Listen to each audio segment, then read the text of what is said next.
Good morning, everybody, and welcome to another rendition of Delete Laws. What's going on out there in the land of the unfree, America? We're like we're like a we're like a third world dictator country. That's what we're like here, isn't it? You walk outside and you, you can be arrested for absolutely anything. It doesn't really matter. Do me a favor, everybody, hit the like button. Everybody hit the like button. Just real fast. I'll just wait 1 second. I got Avery in the room. I got Basil. Good to see everybody today. Citizens Broadcast Cooperative. Oh, Mingo Wingo still dealing with that Pennsylvania pig Scott Price, huh? Nice to see you, Lezo TVO. What is going on, my friend? Kimono Yama. Love you too, brother. What's going on, Basil? Did everybody hit the like button? And then do me a favor. Write down right here in the comment section, OTVO, overturn Terry versus Ohio. We got Chevy and V Boyer in the room. What's going on, Mr. Bones, Northeast Colorado cop block? Mr. Bones, Mingo Wingo. Man, good room today. What is going on? All right. This video right here. This video has so many telling things about it that happen, and we're going to get into it. This video has so many telling things. I'm going to show you so many things here that well, let's get right into this bad chicken. Let me turn this bad chicken up to the volume loud. So I'm the passenger in the vehicle, and you're asking for my license? I'm asking for your license, yes. And I'm the passenger in the vehicle? Yes. Because, I'm sorry, why again? And she said something came up. Okay. No, so you said something. Okay. So can the copper ask the passenger of the vehicle for your driver's license? That's the question. And you guys can answer that. Is the cop allowed to say, hey, give me your driver's license if you are the passenger in a car? That's the $1 million question, right? Are they allowed to ask you? Can they say to you, hey, I want your driver's license? I'm asking for your license, yes. And I'm the passenger in the vehicle? Yes. Because, I'm sorry, why again? Okay. She's asking for the passenger's driver's license so that she can find a reason to arrest him. Am I wrong about that? She's trying to find a reason why it's okay she can arrest the passenger. Good morning, everybody. Welcome to Delete Laws. What's going on? How are you doing today? She wants to arrest the passenger. She wants to get the passenger's identification and look him up and say, you got a warrant out of Washington County. You got a warrant out of Jefferson County. Her goal is to arrest somebody today. That's her goal. Like it or not, she gets bonuses and accolades and promotions. They have pizza parties and popcorn parties. And then at the end of the month, they do they no longer call it a quota. Now they're going to do an evaluation. They're going to do a review. They're going to fill out your form to see if you get the promotion. And they're going to say, Tina, Scott Johnson, he got 300 arrests this month. And Tina, you only got 80. And so, it's a performance evaluation. There's no quotas at this department, Tina. But Scott Johnson got 300 arrests, Tina, and you only got 80. So when that jackboot thug pig asks you for a copy of your identification, you should, as the passenger, pull out your non-driver cop card. And right there on the cop card, you see where it says cop demands ID, says that he has reasonable, articulable suspicion of a crime. So what you're going to do is in the yellow, you say, while you're filming, you say, I plead the Fifth Amendment. I identify as good citizen. No ID is required. Hibble versus Nevada that says even with reasonable, articulable suspicion and in a stop and ID state, citizen must state how they ID. Do not give ID without probable cause. That's how valuable this non-driver cop card is to you, because you could show this to the piggy and then you back that up with your camera right in their face. You give them, oh, you want my identification? Hold on. Here, take a look at this, Ossifer. And then they read it and you say, I'm going to invoke my Fifth Amendment right to remain silent now. And that's how you do it. But you see how telling it is? Look how offended this person is that this jackboot thug pig, put in the comment section, JBTP, jack boot thug pig. Look how offended this person is that this pig asked for ID. Passenger in the vehicle, and you're asking for my license, I'm asking for your license, yes. and I'm the passenger in the vehicle? Yes. Because I'm sorry, why again? Why is she asking for ID? Because she wants to find a reason to arrest him. She has not morphed out of her human form yet. She could morph into her demon form as soon as she runs his ID and says, you know what? You got a warrant. You got a warrant, bro. You got a warrant out of Fuller County. Can you step out of the car and put your hands behind your back? And she goes home every day and thinks she's a good person. Harvey here, she thinks she's a wonderful human being. She thinks she's doing the Lord's work. She literally believes she's good. And she said something came up. What'd you say? No, so you said something came up, you said. Yes, something came up. I need to check something. Are you refusing? Yes, I am, because I'm not the driver, so I'm confused. Oh, did you see the attitude? Watch. She's asking you for ID. You have no lawful reason to give her your identification. And look at the tood this little pigtail has. Look at the tood pigtail has. Are you refusing? Are you refusing? Do you see that?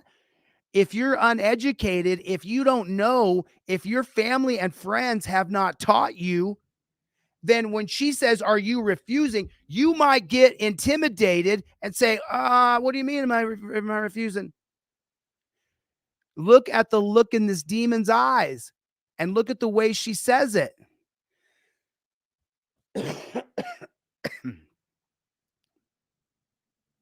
Something came up, you said. Yes, something came up. I need to check something. Something came up. I need to check something. Well, in the next video you're going to see, they're going to say that something came up and he's got a warrant.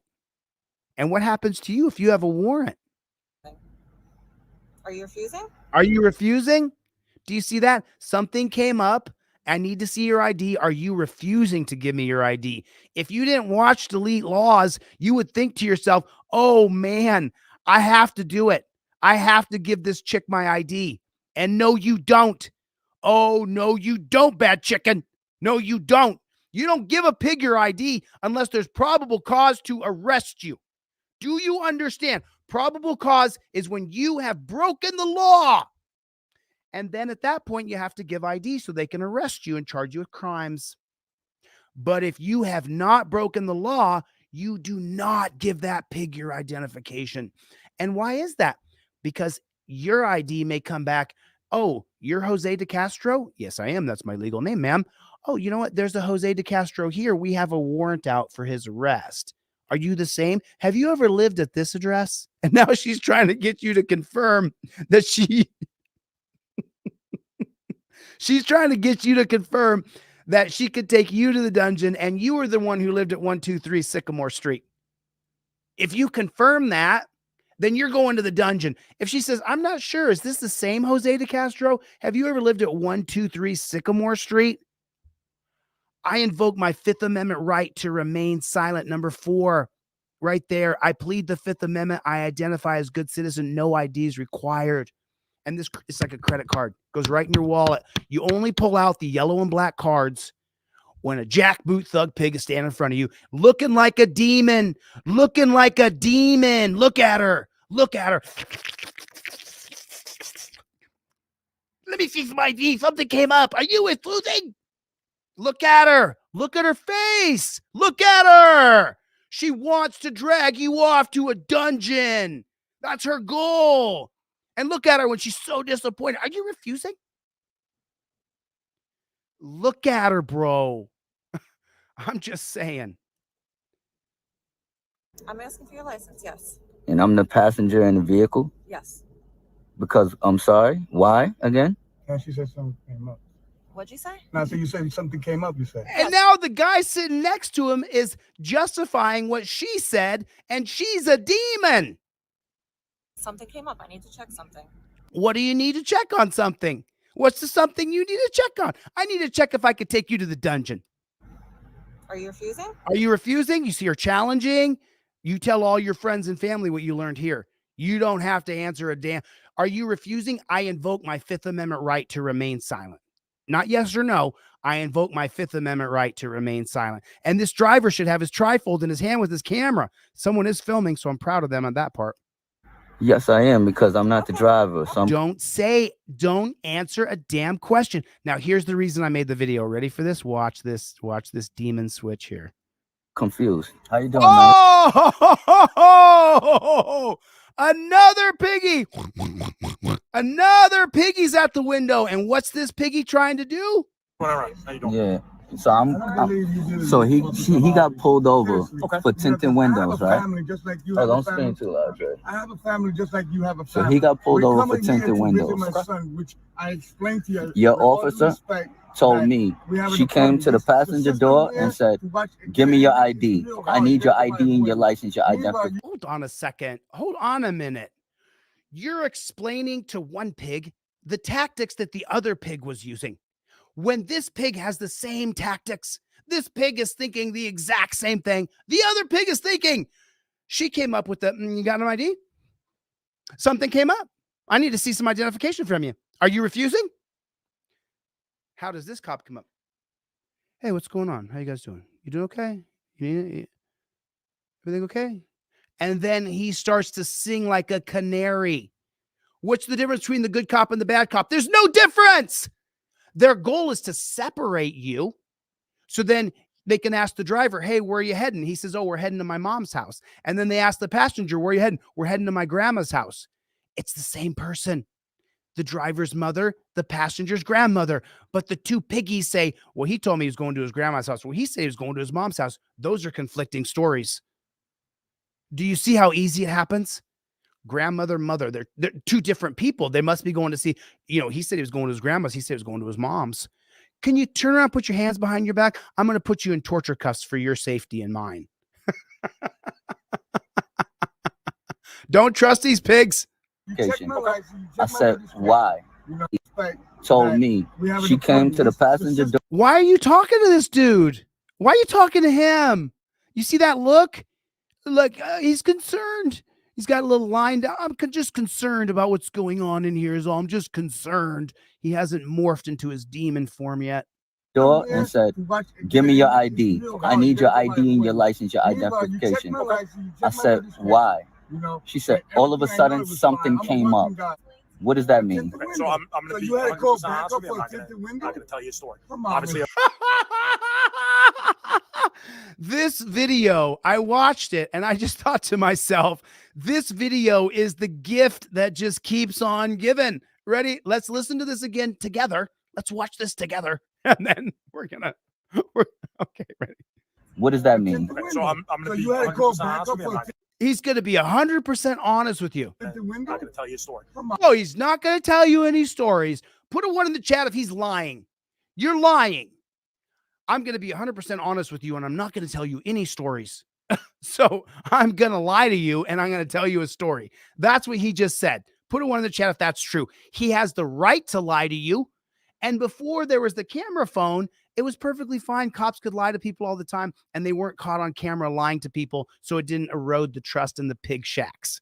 But now we all see it. We see you're lying, bro. I caught you lying on camera the other day. You said you weren't going to tell me a story, and you're going to be 100% honest. Come to find out, jackboot thug pig, that's exactly what you did. You tried to manipulate me. You thought I was my cousin Ray. I'm not Ray, but you thought I was Ray, so you tried to manipulate me, to arrest me, to put me in a dungeon where I have to charge a bounty. I have to pay a bounty to get my body out of the dungeon. I have to pay a bounty for my car to get out of the dungeon. Then I have to pay a bunch of fines and fees from the tickets you gave me. And what did you do wrong? What did you do wrong? What did you do wrong? You talked. You invoked my Fifth Amendment right to remain silent immediately. Put it in the chat right now. I invoke my Fifth Amendment right to remain silent. And if you don't,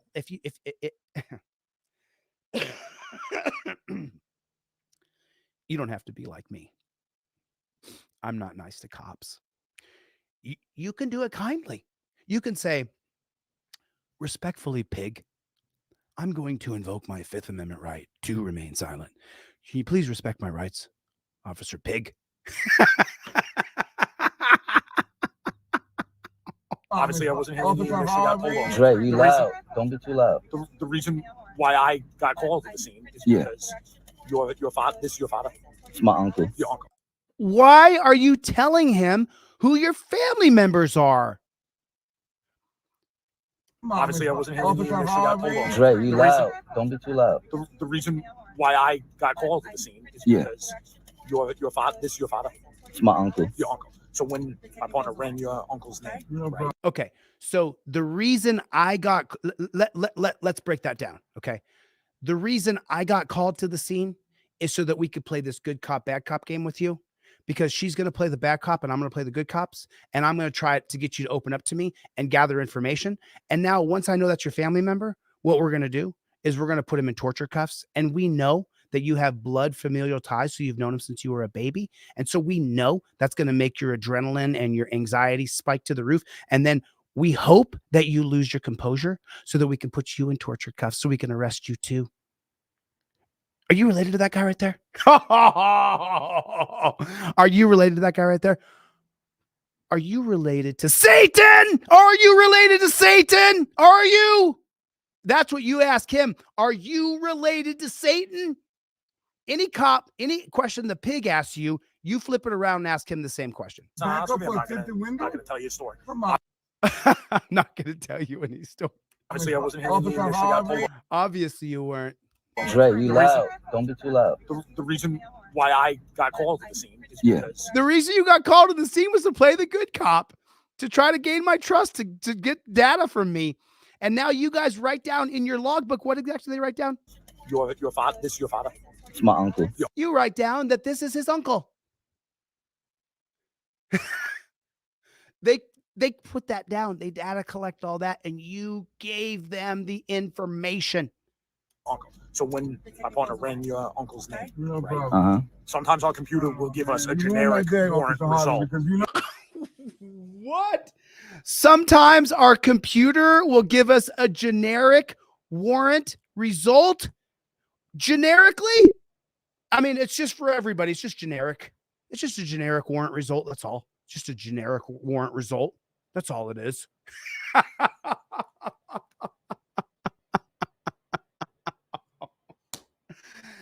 He's lying.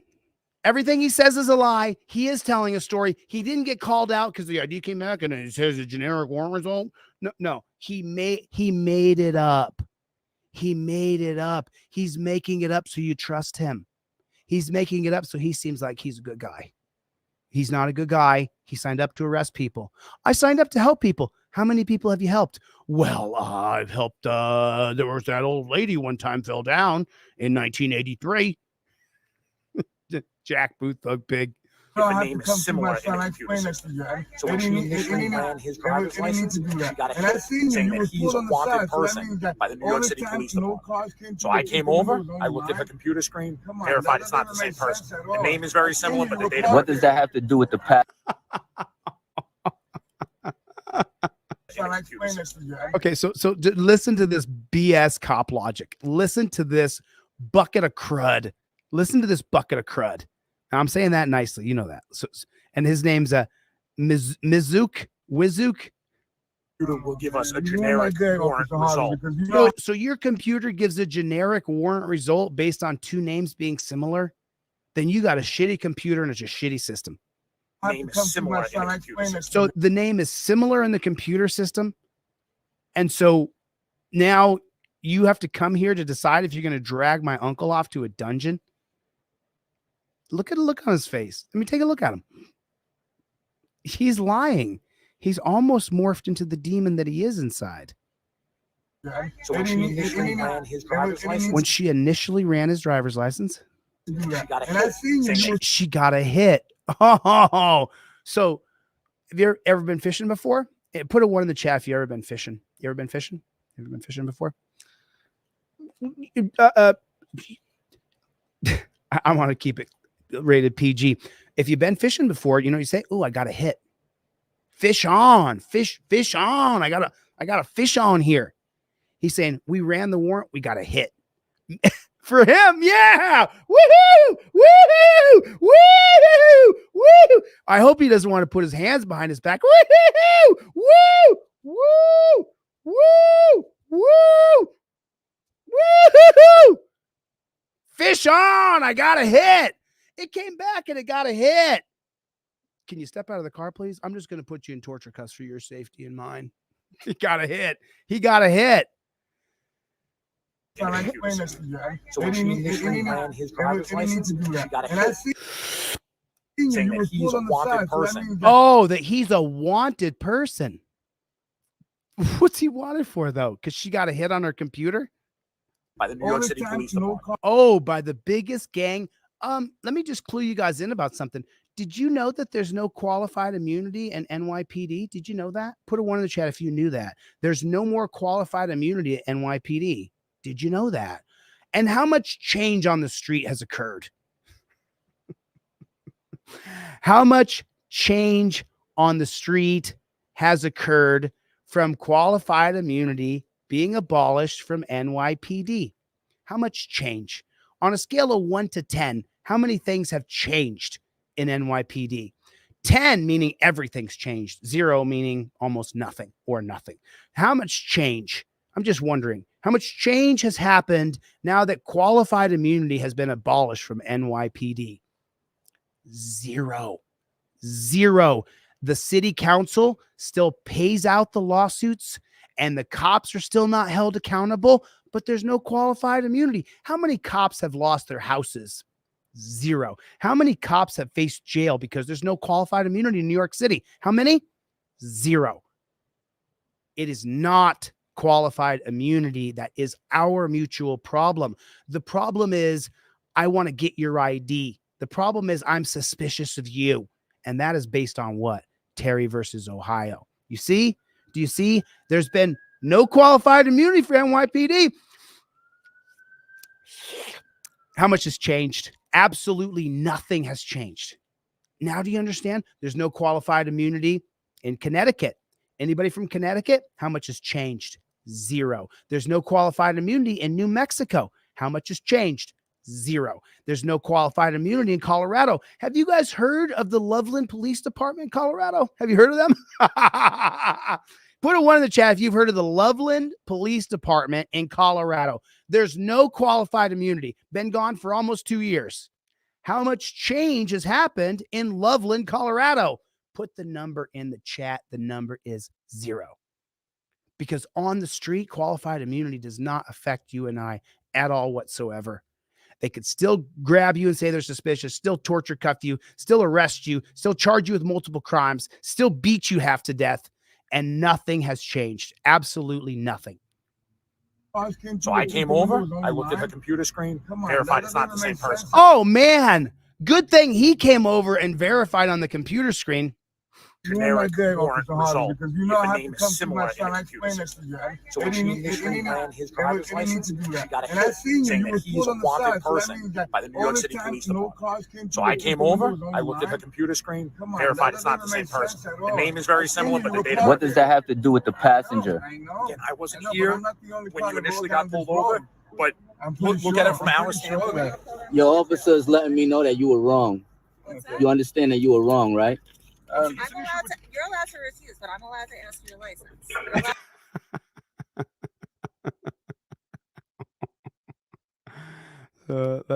Let's get it. From our standpoint.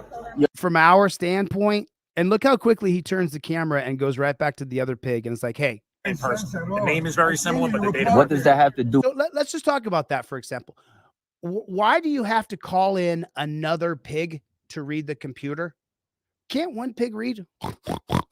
Can't one pig read the computer? I mean, I hold like it's my phone. I mean, can't one piggy read it? This name is Alfonso Johnson, and this name is Alfonso. Oh, one is spelled with a P, one is spelled with an F. ALPHALF. Alfonso. Man, these, the warrants for the PH Alfonso, but I have a warrant. I have an Alfonso with an F here, but the warrants for a PH. So Alfonso, ALPH, Alfonso, ALF, Alfonso. Names are different, but I want to arrest him. Let me call another piggy. Hey, another piggy, can you come over here and verify something for me? It says PH on the computer, but I got an Alfonso with an F. Can I arrest him anyway? Am I wrong? Am I wrong? Am I wrong? Am I wrong? Put a one in the chat if I'm not wrong. I am not wrong. She was looking to arrest him. She called another pig over and said, it's two different spellings. She needed another pig to tell her, yeah, those are two different letters. Because it takes her away from her goal. Her goal is to arrest you, baby. Her goal is to arrest you. His goal is to arrest you. This is a system that we allowed to perpetuate. So now watch how quickly the passenger turns the camera to the other. With the passenger. Again, I wasn't here. I'm not the only one. Now he absolves himself of any responsibility. Look, oh, there he is. He's morphing. He's morphing into demon. I mean, because let me just tell you something. The reason why I say that, and if any of you jackboot thug pigs are watching this, the reason why I say that to you pigs, about you pigs, is because it takes a demon to tell another person, I'm gonna torture you here real quick. Turn around. Let me put these torture cuffs on you real quick. Just turn around for me. Bend over. It takes a demon to do it. I could not do that to any of you. I could not put any of you in torture cuffs. It literally would break my heart to put you in torture cuffs. And to be perfectly honest with you, I would not do it. I simply would not do it. I would not put you in torture cuffs. I couldn't do it. I wouldn't be able to live with myself. I'd feel so terrible for what I did. Name is very similar, but the date. What does that have to do with the passenger? Again, I wasn't here when you initially got pulled over, but look at it from our standpoint. Look at it from our standpoint. See that? I wasn't here when you initially got pulled over, but look at it from our standpoint. I told you, man, this video, I watched it. It's the gift that keeps on giving. He wants you to understand his position. Look at it from our standpoint. Okay, let's look at it from your standpoint. What are you doing here? Why are you questioning me as the passenger? I mean, tell me, you tell me, why is he questioning the passenger? Why is he asking the passenger for ID? He wasn't there when it happened, but he knows that she asked the passenger for ID. Why is that happening? How come that's happening?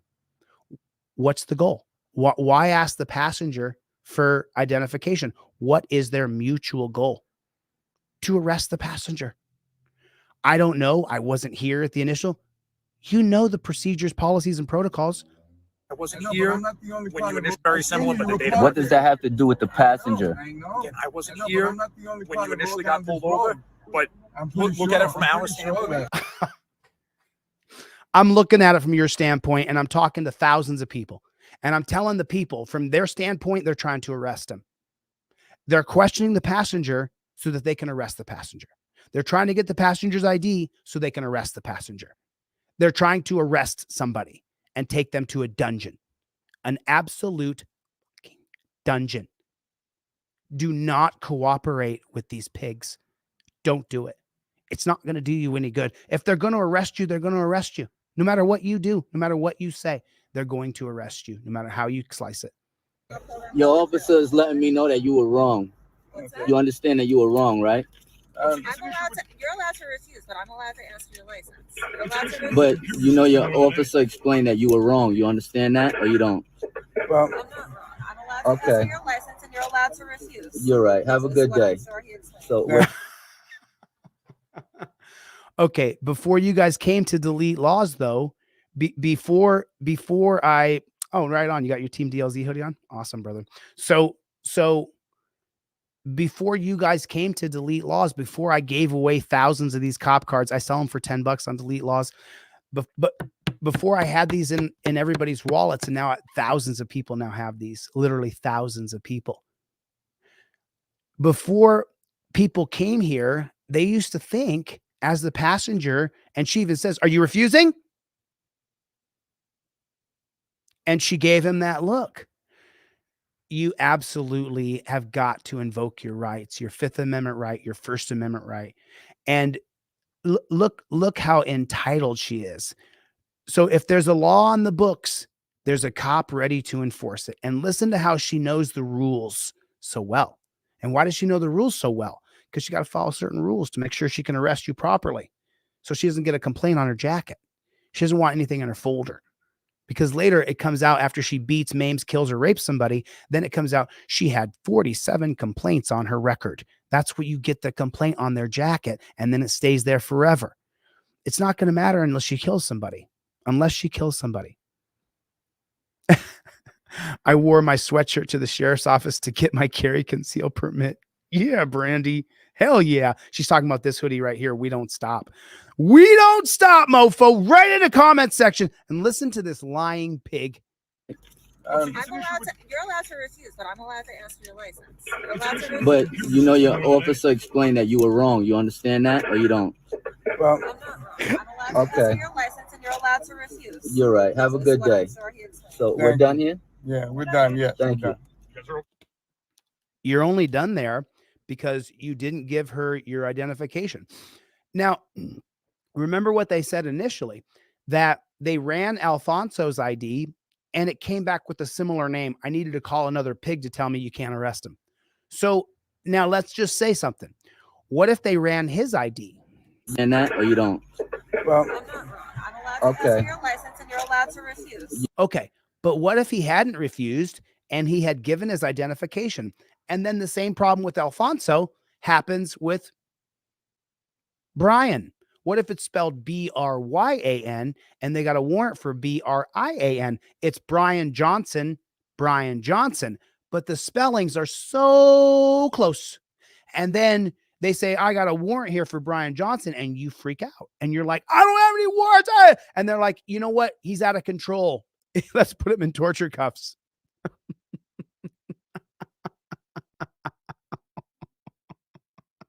They want to arrest you. They want to arrest you. Their goal is to arrest you. They're planning on arresting you. I can't say it enough times. They're trying to arrest you. That's an absolute fact. I'm going to watch 10 seconds of this. I'm going to watch it without saying a word. And I want you to see how smooth it is. Look at how smoothly they transition from person to person, from person to person. They play good cop, bad cop so perfectly. These two been practicing this. I'm going to come up. I'm going to be a real bitch. And then you come up and like, yo, I don't know what's going on here, but I just want to help you out. Okay. And then I'm going to come back like, hey, we got it. And then I'll step out and you be like, hey, listen, I don't know what she's upset about, but apparently, we got to make sure. So which of the two cops can you trust? Which of the two cops do you trust? Which one is it? Can you tell me? Do you trust cop number 1 or cop number 2? Put it in the comment section. Which one of the two do you trust? Do you trust number 1 or do you trust number 2? Which one do you trust? I'm just curious. Which one would you trust? Mr. Bones. Chevy's in the chat. Which one of those two cops do you trust? Oh, there it is. There it is. I didn't even have to. Jackboot Thug Pigs. 0. You trust no cop. You trust no cop. You don't trust a single cop. Now watch them switch it back and forth. man? So I'm the passenger in the vehicle, and you're asking for my license? I'm asking for your license, yes. And I'm the passenger in the vehicle? Yes. Because, I'm sorry, why again? And she said something came up. What'd you say? No, so you said something came up, you said. Yes, something came up. I need to check something. Are you refusing? Yes, I am, because I'm not the driver, so I'm confused. How you doing, man? Doing all right. How you doing? Yeah. So he got pulled over for tinted windows, right? Oh, don't scream too loud, Dre. I have a family just like you have a So family. he got pulled over for tinted windows. My son, which I explained to you. Your officer told me, she came to the passenger door and said, give me your ID. I need your ID and your license, your identification. I said, why?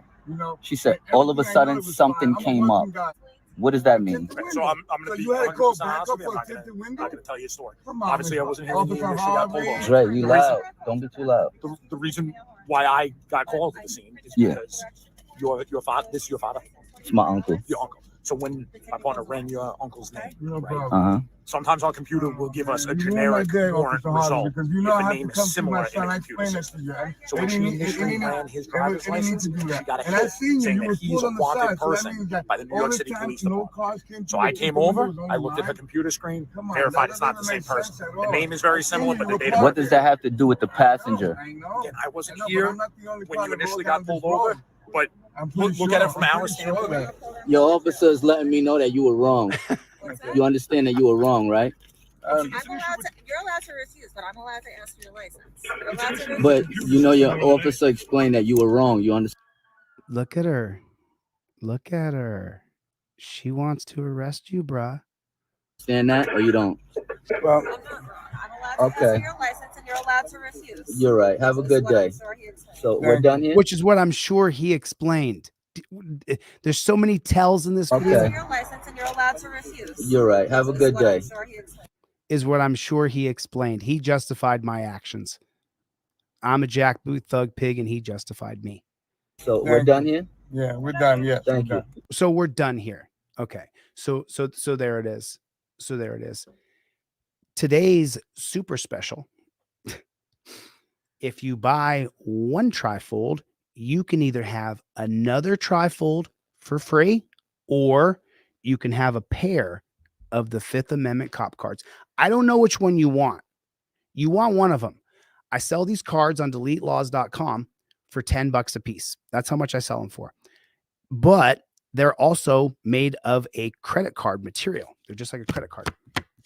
And this is a driver card and a non-driver card. So today's special will be, if you order one trifold, these cost $20, these cost $10 on deletelaws.com. If you buy one of these, I'll give you two. If you put in the notes section, I want another trifold. If you put in the notes section, I want those 5A cop cards, then I'll give you the 5A cop cards for free. You have to decide which one you want. Do you want another trifold for your other car, for your daughter, for your son, where you follow step by step? Or do you want a pair of Fifth Amendment cop cards? And just so you guys know, I read what you write in the notes when you purchase anything from my store. I read everything. I read all emails. I get troll emails that say stupid shit. I just delete it. I get, you're such a delete. A troll will send me a fucking 15 paragraph letter. I realized they spent like 30 minutes writing this letter. And then it starts off with, you are such a, and then I just delete it.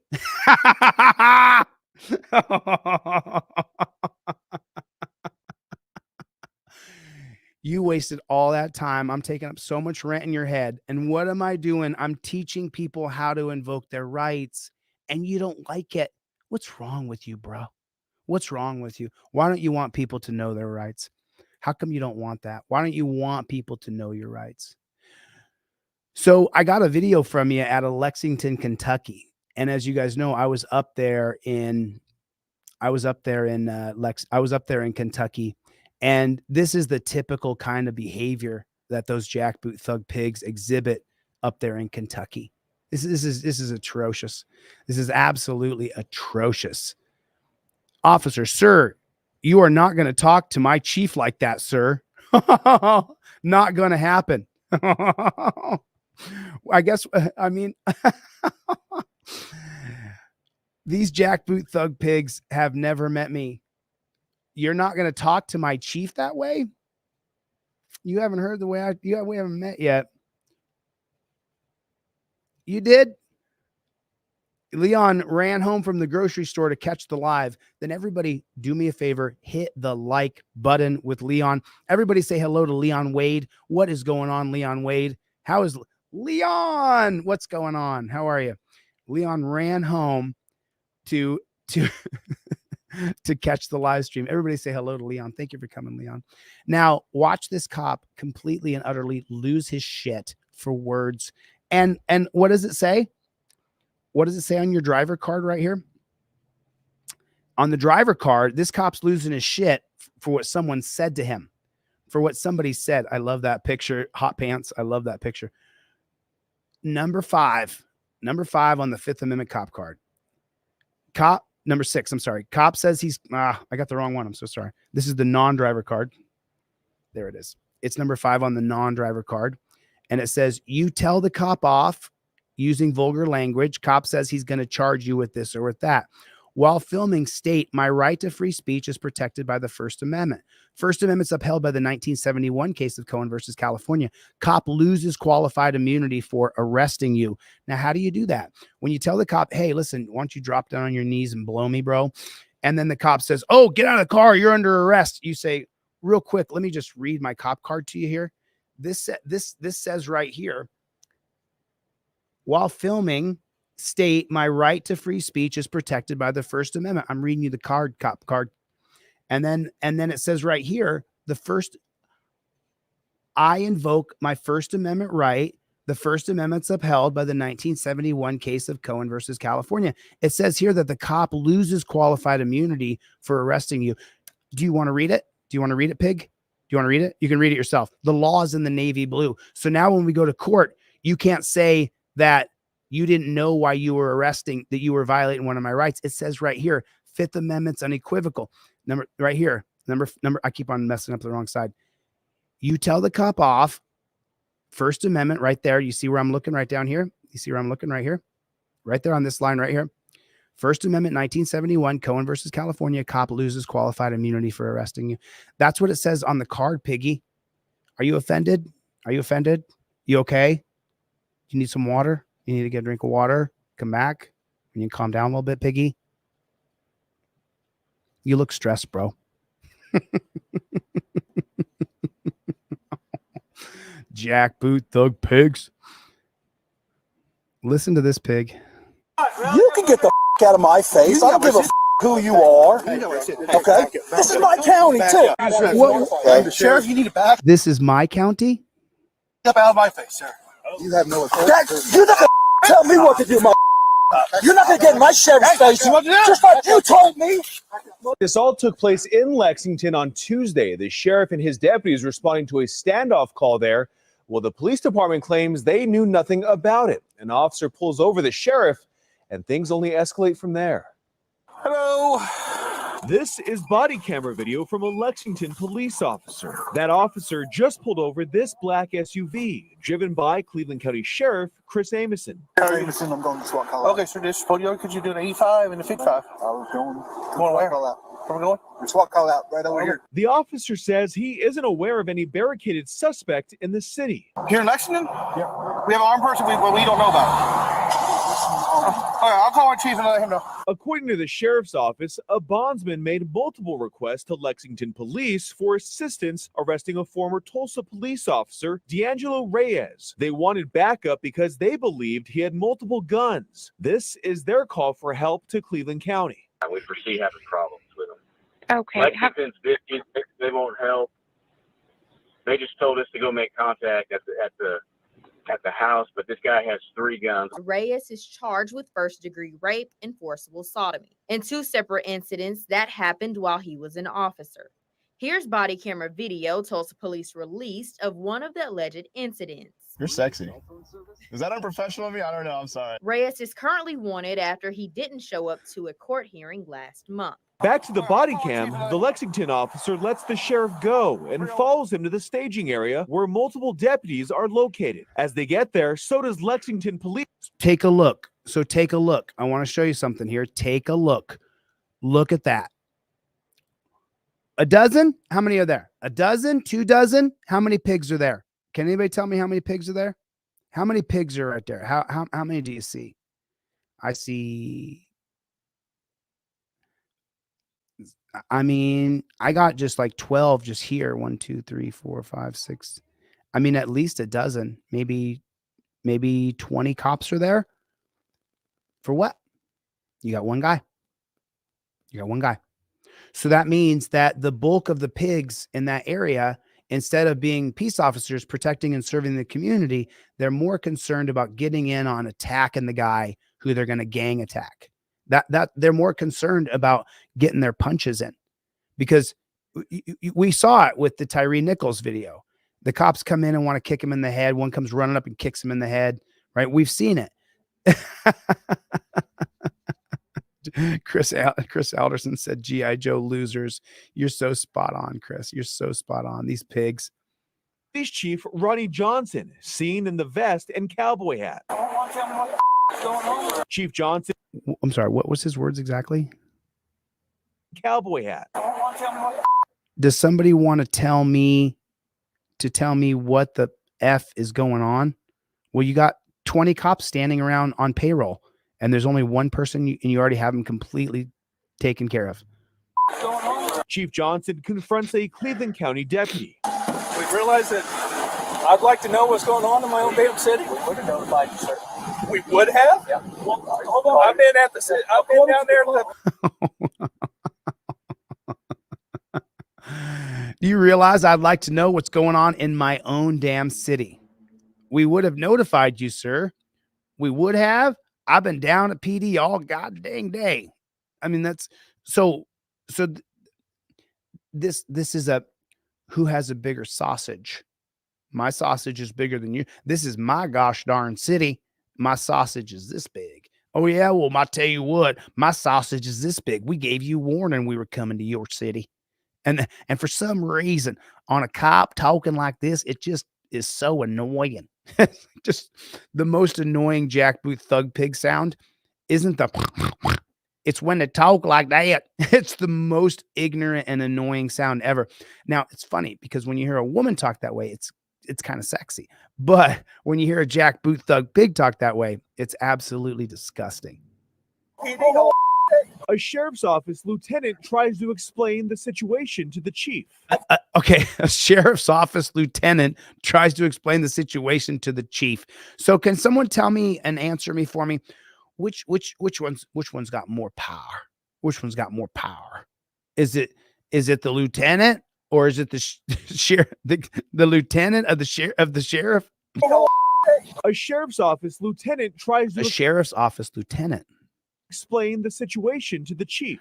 So you got a lieutenant from the sheriff's office talking to a chief, and my testicles are bigger than your testicles. No, my testicles are bigger than your testicles. No, we're not talking about that. We're talking about how large my testicles are. Well, you know, I tell you, I'm a lieutenant. My testicles are really big. Well, I'm a chief, so my testicles are even bigger. I'm sorry. Am I wrong, though? Am I incorrect? Put a 1 in the chat if that's true. If this is a big sausage contest. My sausage is bigger than your sausage. These guys are just pigs, bro. He was notified, they refused to respond. Okay, so the lieutenant, remember this is a lieutenant, don't just call him a deputy. According to the call, it says Lexington was notified and they refused to respond. Chief, okay, I don't know who the hell said that. And the deputy says, first of all, sir, I know you're the chief, but you aren't going to talk to me that way. I'm just saying what the call. I don't appreciate all that's going on, and no one notifying me of a damn thing about it. Okay, I don't know who the said that. First of all, sir, I know you're the chief. I'm just telling you, I don't appreciate all of this going on and nobody notified me a damn thing about it. That's when the Cleveland County deputy walks away. But the Lexington officer wearing the body camera isn't done. You're not going to talk about chief like that, sir. That's You aren't going to talk to my chief like that, sir. It's not going to happen. You can get the F out of my face. I don't give a who you are. Deputy says, back up, back up. And then lieutenant says, this is my country too. not going to happen. You can get the out of my face. I don't give a who you are. Okay? This is my county too. Sheriff Amison Okay, how many? Who's DLZ faithful? Who's a member of Team DLZ and has been here with me for months or years? How many of you guys are Team DLZ? Put a 1 in the chat if you're Team DLZ, or just put Team DLZ. Okay, so then you know if you're here and you haven't been here before, a lot of these folks know what I'm going to say right now. It's a gang, and within the gang there are factions. Now, it doesn't really matter how high you rank in the gang, because if you're the colonel or the commander, depending on the sheriff's team or the cop team, right? Because they have city cops and borough cops and district cops. It doesn't matter. There's lots of different gangs. They just give them municipality cops, borough cops, district cops, city cops, school cops. They're all the same. It's a gang. And so within the gang, there are rankings. And so you're seeing that play out now. This gang is taking on this gang, and within each gang, there's levels. So one gang member walks up to another gang member and says, hey, I got a bigger sausage. And he says, oh, my sausage is larger. And then they separate. And then one of the junior piglets sees that and goes, oh, he talked to the sow that way. he talked to the big kahuna that way. So now he's going to go over and he's going to go, you ain't going to talk to my chief that way.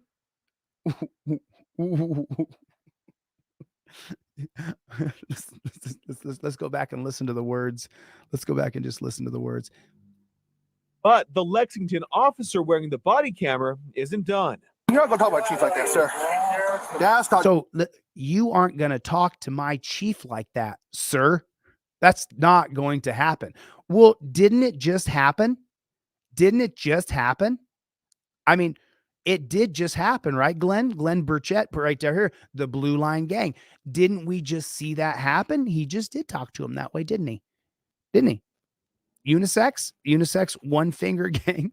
He just talked to him that way. And so now it's a gang off. And this is how pigs get fired. This is how pigs get charged with crimes. Because within the two gangs, the leaders of the gang will meet and say, well, you're going to have to sacrifice one of yours now. And then they pick one, or the one who's just causes too many problems for them and doesn't toe the thin blue line enough. And those are the pigs we see get arrested. Those are the pigs we see who get jumped because they don't send backup out because they're trying to get rid of that pig. Those are the pigs where all the pigs get up and they go, Officer Crowley was really a bad guy. And they all get in line and they all say, Crowley was so bad. He was so bad. That's this gang saying that the gang member of this gang, they're saying that guy over there, he's terrible. And all of them are saying it. You go to his gang and no one's saying a damn thing, but you only need one or two sound bites from a sheriff or from a city chief. And then that's how you get rid of a pig. That's how you get rid of a pig. That's how the pigs get rid of each other. We don't get rid of the pigs. You make a complaint on a pig, right? It goes nowhere. Unless, of course, they've had one of these moments and they want to get rid of that pig. You can get the out of my face. I don't give a who you are. Okay? This is my county, too. Sheriff Amison tries to step in. Sheriff, you need to back up out of my face, sir. You have no authority. You're not going to tell me what to do. You're not going to get in my sheriff's face. Just like you told me. The sheriff threatens to arrest the officer, and Chief Johnson pulls his officer away. You need to back off. This is our operation. This is our county. Understand? Oh, yeah. Perfectly clear. Perfectly clear. Well, the sheriff's office in a statement tells KOCO an investigation is underway. And by the way, the suspect in this standoff was not arrested. I think he was notified. They refused to respond. So all that big sausage contest, back and forth and back and forth. They talked about how the guy had been accused of RAPE and all that. And then you had 20 cops there and no arrest, no nothing. They're just wasting our money and our time. They're having a gang off. Well, my gang's got more power than, and my gang.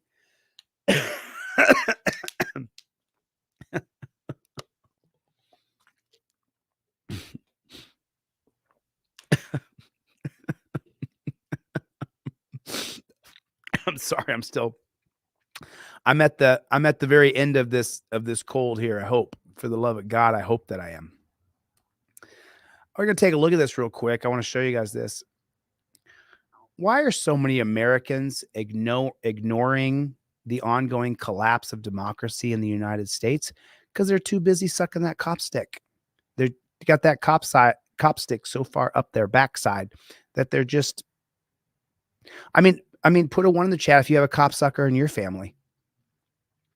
Why are so many Americans ignoring the downfall of this country? This year's election may be our last chance to push back against the oligarch that the GOP has been constructing for the past 43 years.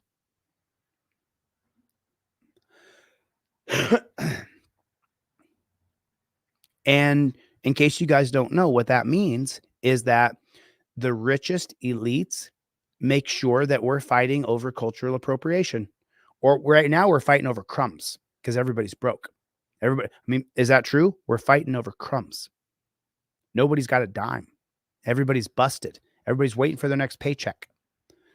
And, you know, if you guys need a trifold, don't wait till your next paycheck. Just hit me up and I'll email you one that you can print out yourself. You don't have to wait till payday to get a trifold. If you don't have the money, it's $20 for a trifold. If you don't have the $10 for the 2 cop cards, you shoot me an email and you say, hey, man, can you email me a paper one of those? And then I'll email you a paper one, and then you can print out 20 copies.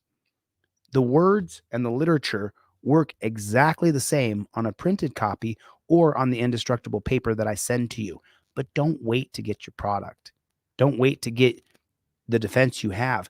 And then the thing is you got to use that phone. You use that phone and you use your trifold. So look, I know there's a struggle going on right now in our country. I get it. But don't wait to get your product from me. Don't be like, I'm going to wait because I don't have any money. Why are you waiting? I don't know why. I'm going to show you one of 2 videos here.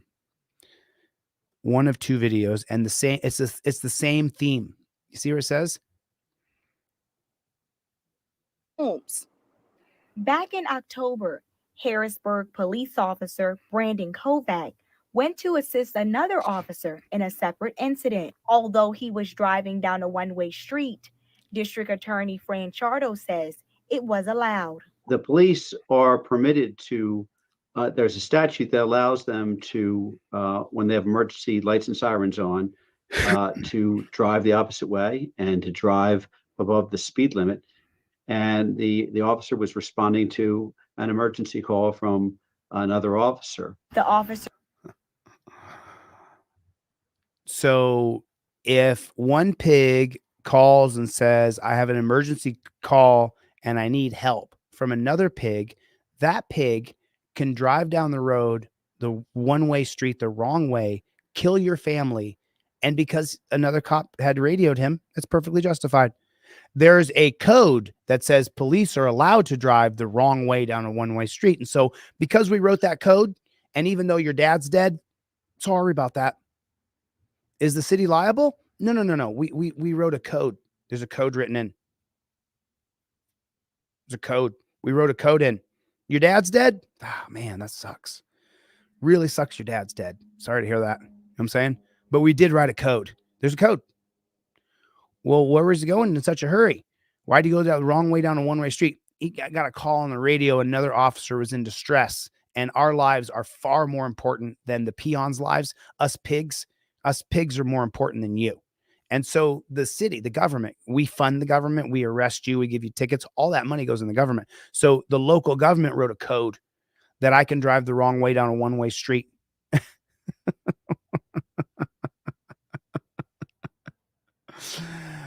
Felicia, God bless you. Thank you so much for the support. We don't stop. Type it in the comment section. We don't stop. We don't stop. We don't stop. We don't stop. And this is the reason why. Maybe let me just ask you guys. Let me ask you guys. Do you think maybe that code shouldn't be in there? You think maybe pigs shouldn't be able to drive the wrong way down a one-way street? You think that that's just reasonable? It's unreasonable for the pigs to drive the wrong way down a one-way street. It's unreasonable. That's my position here. Cruiser did hit DeTrail Porter, who was the driver in Oh shit, DeTrail? It was DeTrail Porter? Black lives don't matter. Another vehicle, but Chardo says Porter rode through the stop sign. The other driver went through a stop sign without stopping, and that was the principal cause of the crash. Chardo mentioned that Porter had a history. I'm so sorry here. I'm so sorry. I'm so sorry. Incident says Brandon Kovac went to assist another officer in a separate incident, although he was driving down a one-way street. The cop was driving down a one-way street, and then this cop right here says the cop. Now we just got it from the reporter that the pig was driving down a one-way street the wrong way. Porter, who was the driver in another vehicle, but Chardo says Porter rode through the stop sign. The other driver went through a stop sign without stopping, and that was the principal cause of the crash. No, it was not. That is such a bald-faced lie, pig. You lying pig sucker. You piece of garbage. You trash.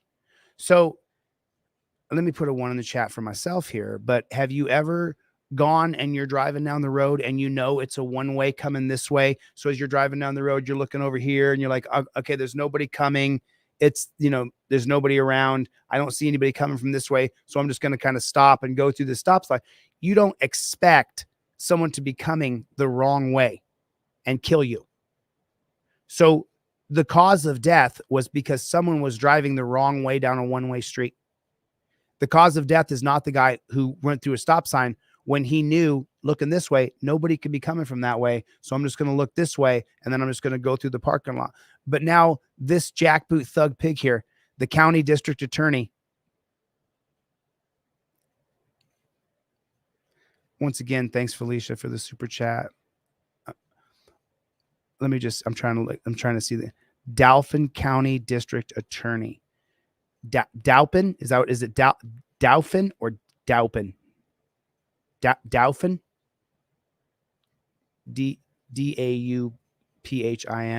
County District Attorney. There he is. There he is right there.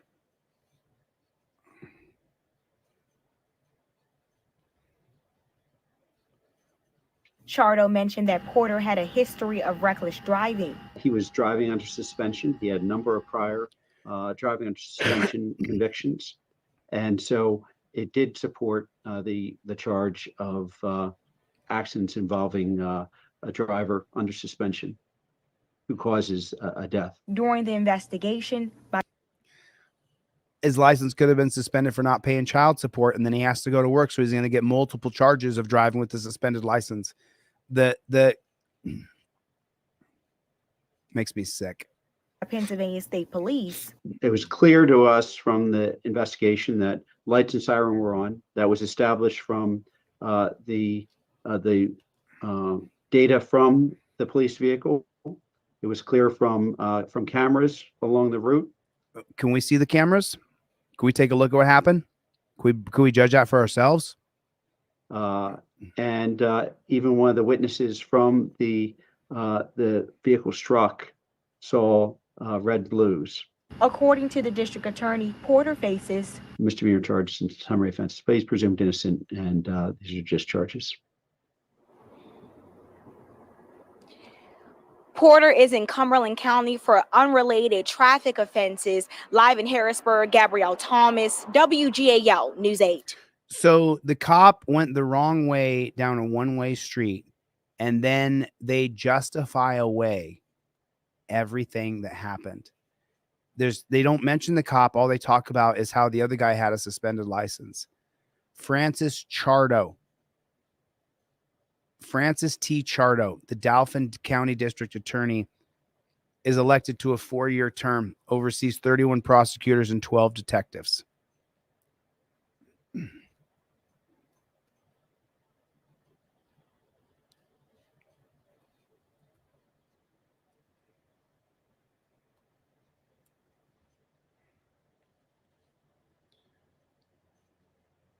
Police officer from deadly trash. There was no proof of negligence. He was going the wrong way down a one-way street.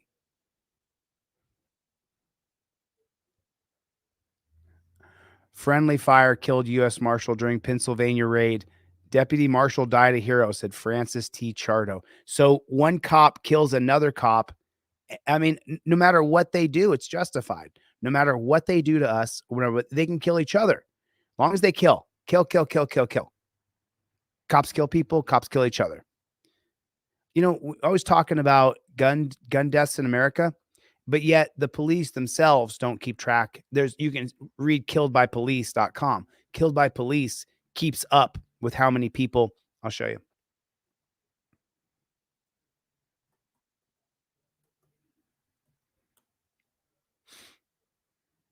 Where's that website at?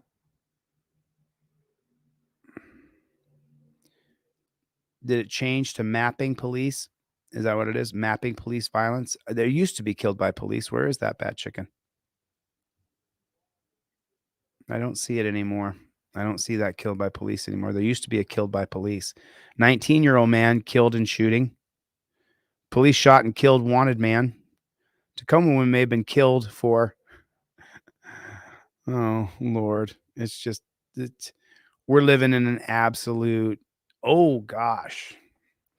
These are always my favorite. These are always my favorite ones right here, because I always tell you guys that the canine pigs are the most sick, sadistic pigs there are in all of the copping industry.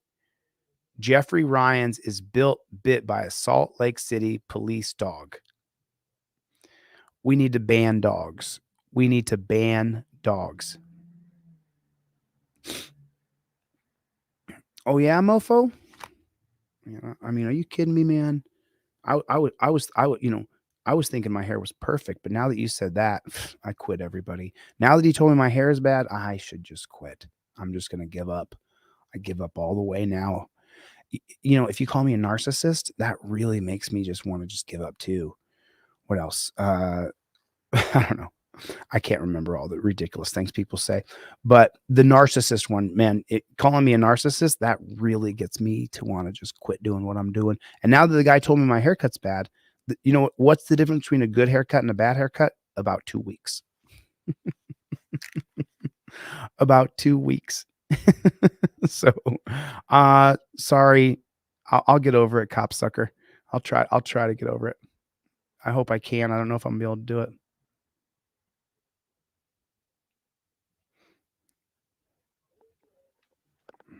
Get on the ground. Get on the ground or you're going to get bit.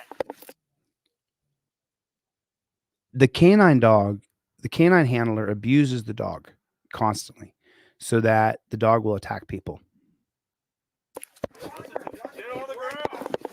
Get on the ground. On the ground. Okay, so this guy is, I mean, he's not wearing any sleeves. So when the dog starts to bite him, it's going to go really bad for him.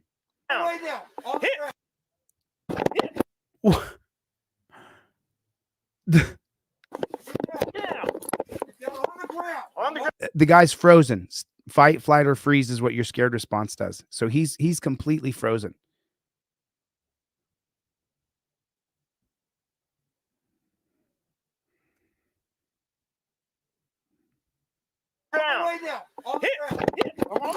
I'm on the ground. Why are you biting me? I'm on the ground. Stop. Wow. Oh, this guy's out. What the fuck? Good boy. Back right now. Holy shit. Right now. Man, what a psycho. What a psychopath. Ow! Good boy. What the fuck? Right now. He's on the ground. The guy's saying hit, hit, hit. Good boy. Good boy. Ow! Why are you guys doing this? Ow! Good boy. I'm a fucking ow! Good boy. Why are you biting? Good boy. Good boy. Good boy. Ow! What the fuck did I do? Ow! She let me in the ow! Good boy. Why is he putting that dog on him? Good boy. Ow! What the fuck did I do? Oh my god! Ow! He's laying on the ground and he's having the dog attack him. The dog's biting on his ankle. Oh my god. Oh my god. Are you watching this? You good, Kevin? Ow! Ow! Ow! Good. Stop! Ow! Oh my god. Oh my god. Oh my god. Oh my god. Let me do it like this so you guys can read the caption here. Oh my god. Holy shit! Ow. What the hell? I just get my work clothes. Jesus Christ. Let me fucking get my work clothes. What the fuck?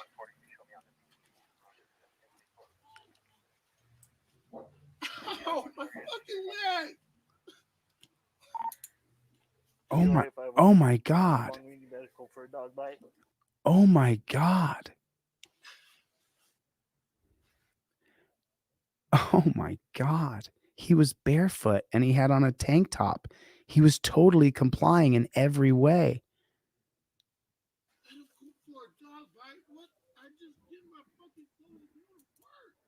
Wow.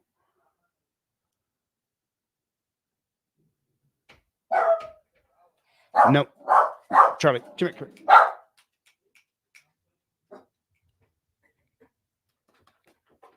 Come up here.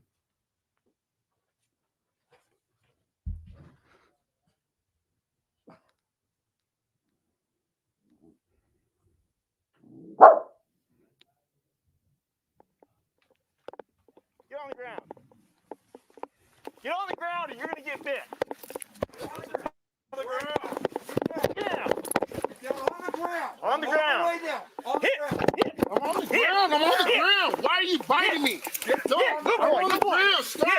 Yeah, good boy. You guys out. What the fuck? Good boy. Back right now. Holy shit. Right now. Ow. Good boy. What the fuck? Right now. Good boy. Good boy. Good boy. Ow. Why are you guys doing this? Ow. Good boy. I'm a fucking ow. Good boy. Why are you biting? Good boy. Good boy. Good boy. Ow! What the fuck did I do? Ow! She let me in the ow! Good boy. Good boy. Ow! What the fuck did I do? Oh my god! Ow! Good boy. You good, Kevin? Ow! Good boy. Ow! Ow! Good. Stop! Ow! Holy shit! Ow! What the hell? Good boy. I just get my work clothes. Jesus Christ! Let me fucking get my work clothes. What the fuck?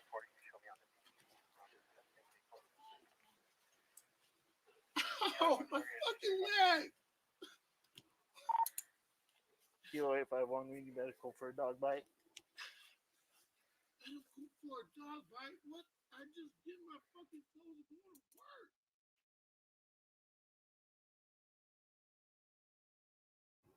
Wow. Absolutely horrible. Absolutely horrible. So let me just take a look at the caption here. Easy, Charlie. Chill out, buddy. Let me look at the cap.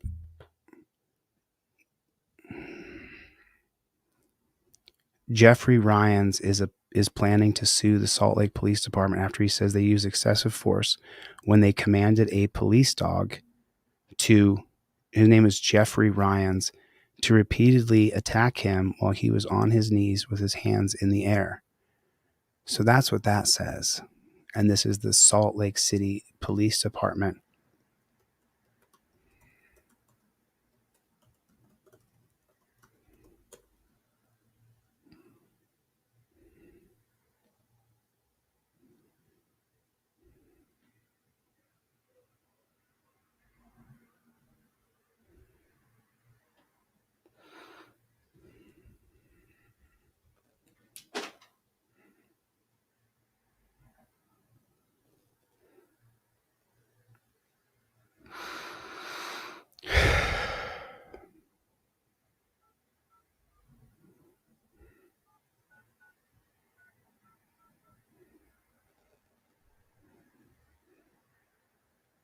You have reached the non-emergency line for Salt Lake City 911 dispatch. Please do not hang up.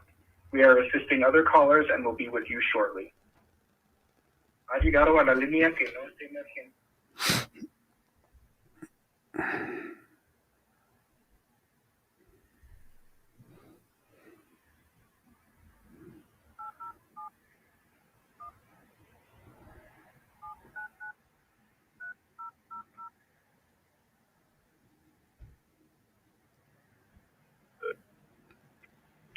Dispatch, Caitlin.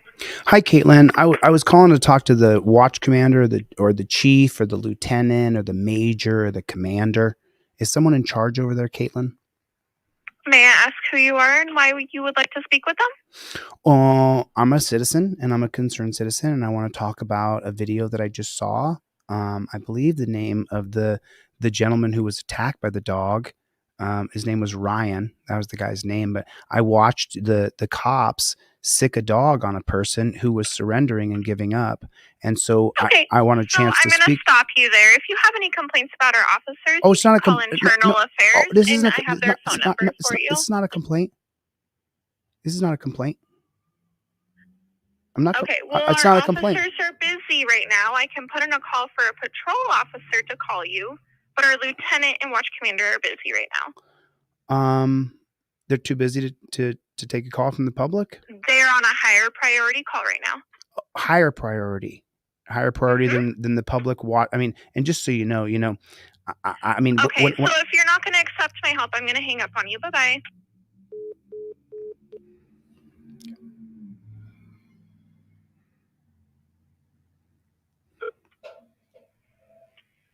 Non-emergency dispatch 43I. Hey, how are you doing today, ma'am? I'm good. How are you? Good. I got a situation that I need to speak with the commander, the chief, or the lieutenant, or the corporal, or the major. Okay. For which city are you looking Salt for? Lake City Police Department.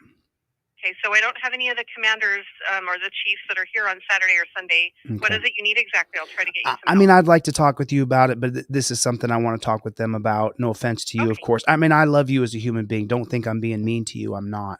I just. Oh, no, that's fine. You Okay. can call back Monday if you want. I mean, I'll just talk to anybody who's on shift right now. That's okay.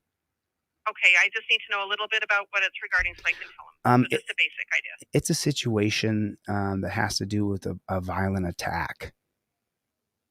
Okay, were you the victim of that? Violent. No, but I witnessed it, and that's what I want. That's why I don't want to say anything else to you. I want to talk to the. Can you tell me where that might have happened? It was in the backyard of this guy's house, I think, and it's on film too. So I want to make sure that It's on what? It's on film. I want to make sure that it's so on my film. question is Yeah. just pretty simple. If you could try to help me with this. Well, let me. Where I want to send the video in, but I don't want to just. I want to Where send. did it happen though? is In what I Salt need to Lake really City. It would be Salt Lake City Police Department. Yeah. Okay. Yeah, they need to see this video. That's why I'm calling. Okay. Do you want to give the video to them in person? Well, if I talk to someone who's in charge right now, then I'll be happy to get their email address and then I'll email it over to them. But I just want to tell them what I saw before I send the video. Generally, before anything else happens, they just kind of have to know where. So could you even try to narrow down what street it was? Or anything at all about where it was? So it was in Salt Lake City. It was in Salt Lake City. I don't have the metadata from the video, so I can't tell you exactly the location, but I know for a fact it's Salt Lake City Police Department that I need to contact here. I know that to be true. what's your phone number and your name? I'll have them call you. I mean, I see that you've already called once. It looks like you've talked to one of my coworkers. Yeah, Do you want to leave that number with me or no? but they weren't very. I mean, they weren't really helpful. It was kind of like I'm trying to. I'm trying. Want to give me your phone number? Yeah, I mean, giving my phone number to the cops. You know what I'm saying? You know what I mean? I have a database, and You've then. got a dispatch office, and none of us here are officers, so Oh, the officer would have to call you back. Is there another one I can call? Is there a different Salt Lake Police Department I can call where I get through here? Nope, this is the only one. So this is the phone number is going to always go through to this right here. Yep, right to the same office with all of us here. All right. Okay. Well, then let me tell you what I saw, ma'am, so that you know. Okay. What I just saw on a video. I just saw the cop put an attack dog on. Holy shit! Can I give you a little audio here so you can hear kind of what happened? No, that's okay. I understand what you're talking about. It's been in the news. I understand. Yeah. And the guy's name was Jeffrey Ryans, and Jeffrey Ryans was submitting. He was laying on the ground. You know what I'm saying? And then. So you're just wanting to make a complaint about how the officers handled it. No. I wanted to tell that jackboot thug pig exactly what I thought of him. I want to tell him all that we all see all the same, that you all are murderous demons. That's what I wanted to tell him. But you're a dispatcher. I don't want to tell you that these pigs are disgusting. I wanted to tell the pig himself. I love telling pigs off. I can't stand them. You know what I mean? I don't know why does he have to sue? Why can't the pigs fire the bad pig who did that with the dog? Why does Ryan have to sue? Why can't they fire that pig when we watch the video? Just wondering. Okay, well, I just really don't even know where to begin with that. If you want to make a complaint, I have to give you a phone number for Monday. Well, what do you think, though? Okay, cool. What's the number for Monday so I can talk to another pig who's going to transfer me around and say that's above my pay grade? And then they're going to say we can't fire that pig because the union. So I'm just wondering, you know what I'm saying? Like, I mean, you realize that we hate, we most of us hate cops. I just want you to know that. Here's the number. Okay. 801. 799. Is this the number of Internal Affairs? 799? Yeah. Okay. 3351. And this is Internal Affairs. It's from the 4 commissions that I've read that I give out to thousands of people. The commissions all say that Internal Affairs is a joke and nothing's going to happen. That's the commissions: the Seabury, the Wickersham, the Knapp, and the Mullen. Have you read any of? Have you ever heard of those commissions before? The Mullen Commission. You ever heard of that? Nope, I have not. But I'm going to let you go because Okay. you have the number you need now. Okay. So no more questions for All me. righty. You have a good day now. Bye. Okay. Okay. Bye-bye now.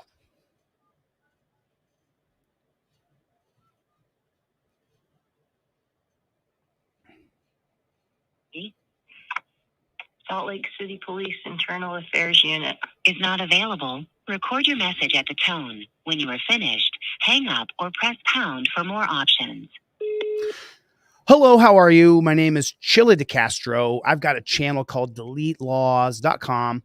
DeleteLaws.com is my website. My channel is called Delete Laws. And I just showed the video of Jeffrey Ryan's being attacked by that jackboot thug pig canine handler. And I just got to tell you, I'm speaking for thousands when I say, man, you guys suck. And Internal Affairs, why does he need to sue? Why can't you fire that pig? Jeffrey Ryan's was clearly surrendering, clearly, but yet that jackboot thug pig still suck his dog on him.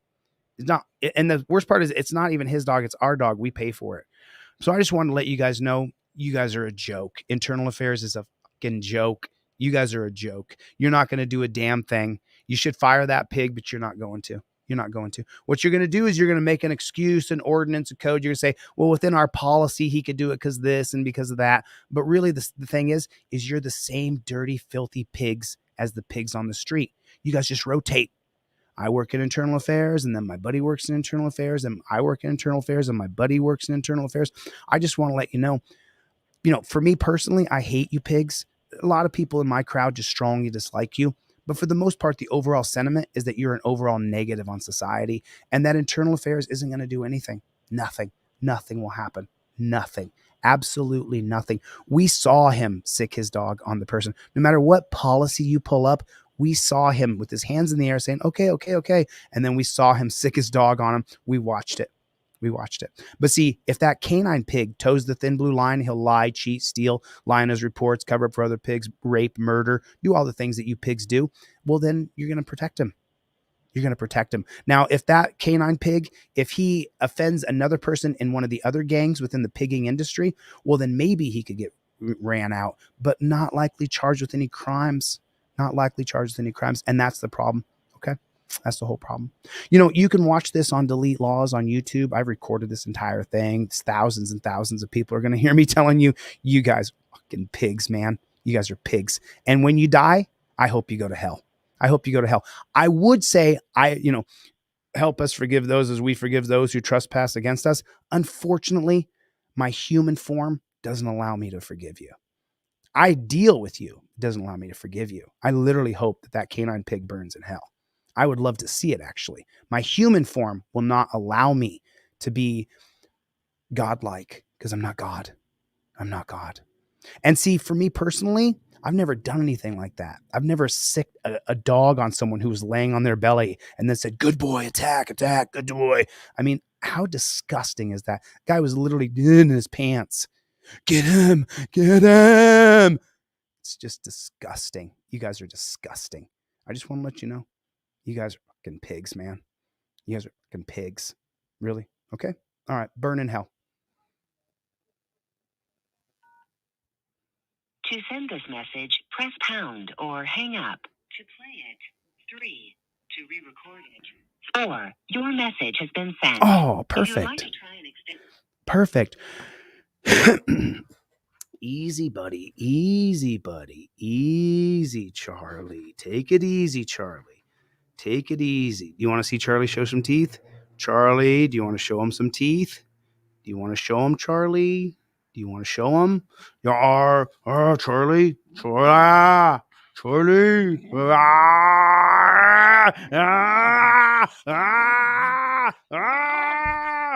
Okay.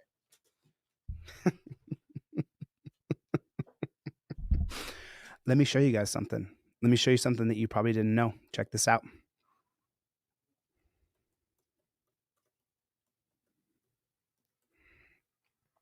Check this out.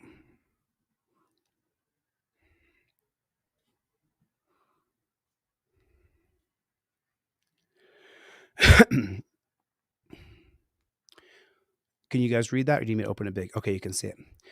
Victims of severe dog attacks often suffer acute damage, which requires $300,000 to $1 million in specialized medical care.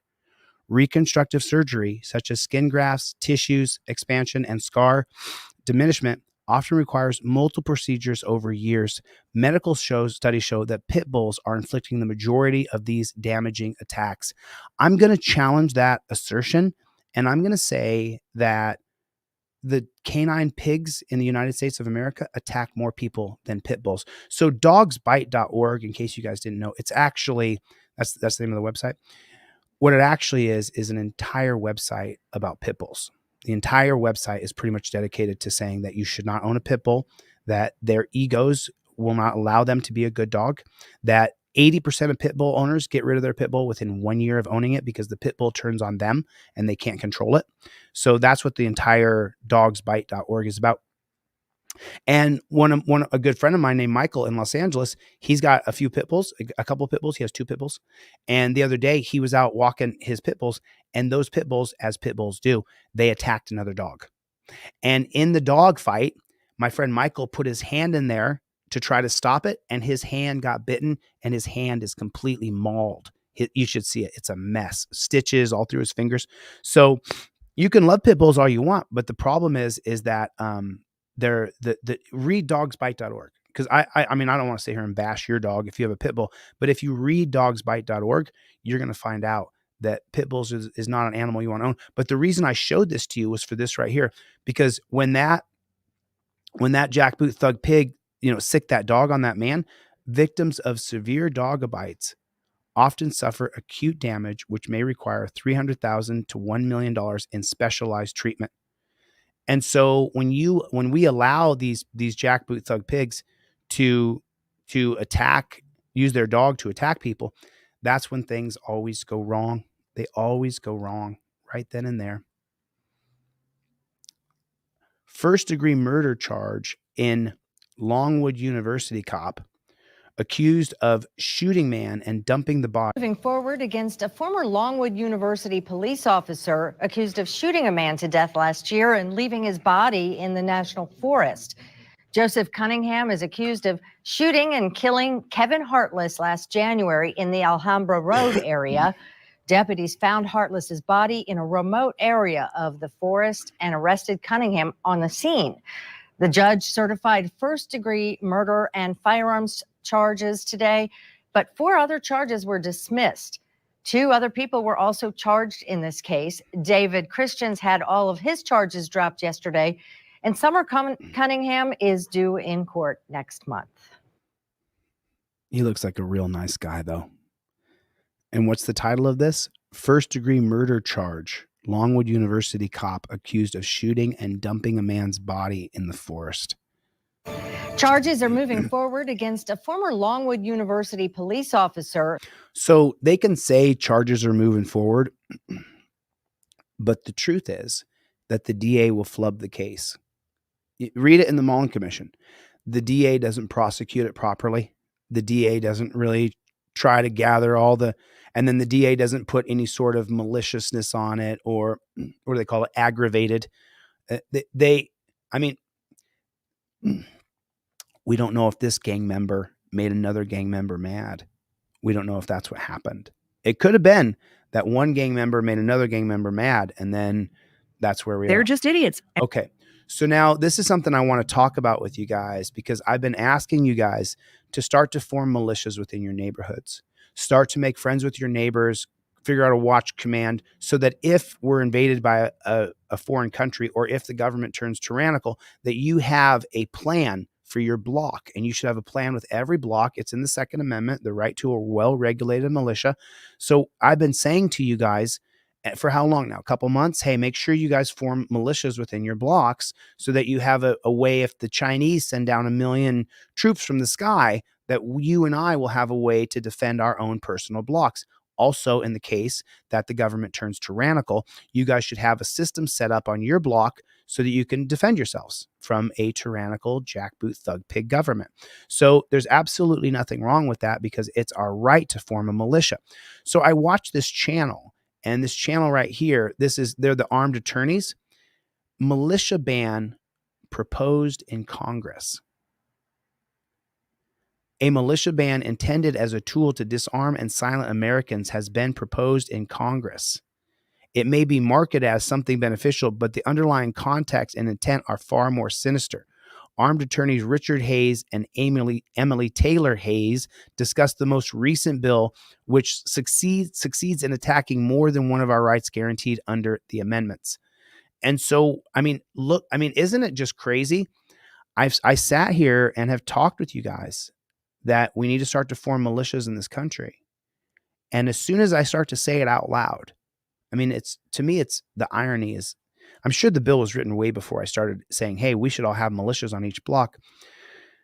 But now, as soon as I started saying it, less than 2 months later, now we're seeing that attorneys are saying now there's bills going through Congress that are to shut down militias. And they're just idiots. And we allow idiots to gather, and we allow idiots to be idiots in this country. That's what America's all about. That's what we stand for. We are the Armed Attorneys. We have a weird one today. This is not kind of our normal video, but I think it's important to kind of take the temperature of the country, take a deep breath, see where we're all at. And it looks like we're going to prevent private paramilitary activity. Sure. Well, let's dive into this. Before we get started, show your support for the Second Amendment by hitting the like button. And let's talk about this. So this is Representative Jamie Raskin, a Democrat out of Maryland, the 8th Congressional District, has just filed its H.R. 6981. If you want to check this out, the Preventing Private Paramilitary Act of 2024. Well, I'm pretty sure there's an amendment that addresses this, number one. Or number two, should I say? You see that? 2A. Even though she's sick, she's still got it. Yeah, this is, her ego is as small as mine. So we got a lot of things going on, a lot of moving pieces. We got an invasion at the border. The state of Texas has declared an invasion. We have, at this point, I think the number is 25 governors signing on to a letter. Many are already providing National Guard troops to help support Texas. That's actually a really, really interesting fight. We'll talk about that Civil War later. Am I right? Yeah. If you want us to cover that, there's a breakdown. Article 1, I think it's Section 10, about states entering into agreements. This is some kind of really far out there stuff that I guess our founders envisioned, but I hadn't thought about in my lifetime. But here we are. Here we are. So we have this bill, and tell us, big picture, what are we talking about? It is posed as though essentially we are preventing terrorist groups and terrorist activities. Oh, there it is. Everything's about terrorism. Everything is, he's a terrorist and she's a terrorist and he's a terrorist. Wouldn't you like to be a terrorist too? Be a terrorist, drink Dr. Pepper. Right? Isn't that our government? Terroristic threats, terroristic whatever. It's always, the word terrorism's always in it. I graduated high school in 1992, and it's continuous.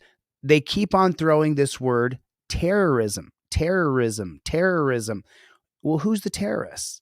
The government. Our government is terroristic to us. They're training pigs to arrest us, and now they're going to train illegal aliens who don't have a citizenship here to be in charge of you and to enforce the constitutional rule of law to you. Okay, but it's not a constitutional rule of law. It is a tyrannical jackboot thug pig state. Don't get me wrong. I hate terrorists. Controversial opinion. I hate terrorists as much as any terrorist hater out there. However, this is not actually what this bill does, because if you look, there are 5 very specific things that the bill on its face says it intends to criminalize, and those 5 things are already criminal activities. So that should be like spidey senses. Like, what does this bill actually do? And I have some ideas about that, but let's talk about the 5 things first. So it says essentially we've got these paramilitary groups. We're talking about Proud Boys. We're talking about Oath Keepers. These are terrorist groups. So says the bill. We know that because of January 6th activities, terrorists. And so we wait a minute. I want to just push back a little bit here. Okay. I didn't agree with J6. I thought it was, atrocious, an embarrassment to our country. But the FBI was a big part of J6. Proud Boys and those guys, whatever. But even still, if they were a terrorist group, then J6 would have been guns and shooting. And that didn't happen, but by the one pig who killed Ashley. And so to the idea to say that the Proud Boys, what are the other groups she listed here? Groups. We're talking about Proud Boys. We're talking about Oath Keepers. So Proud Boys and Oath Keepers are terrorist groups now because they're armed. I thought terrorism is when you actually at least threaten gun violence. I've never heard of Proud Boys or Oath Keepers threatening the government with gun violence. And so that's terrorism to me. Am I aligned with Proud Boys or Oath Keepers?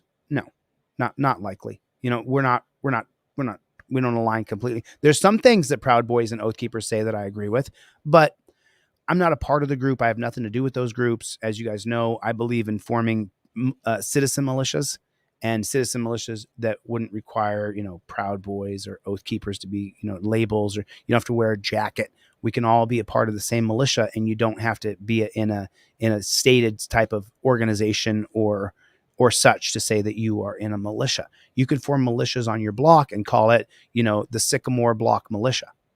And there's nothing wrong with that. You should be doing that. All of us should be doing that. Jeff hates pigs. Jeff hates pigs. And that's what I think. That's what my thought is. These are terrorist groups, so says the bill.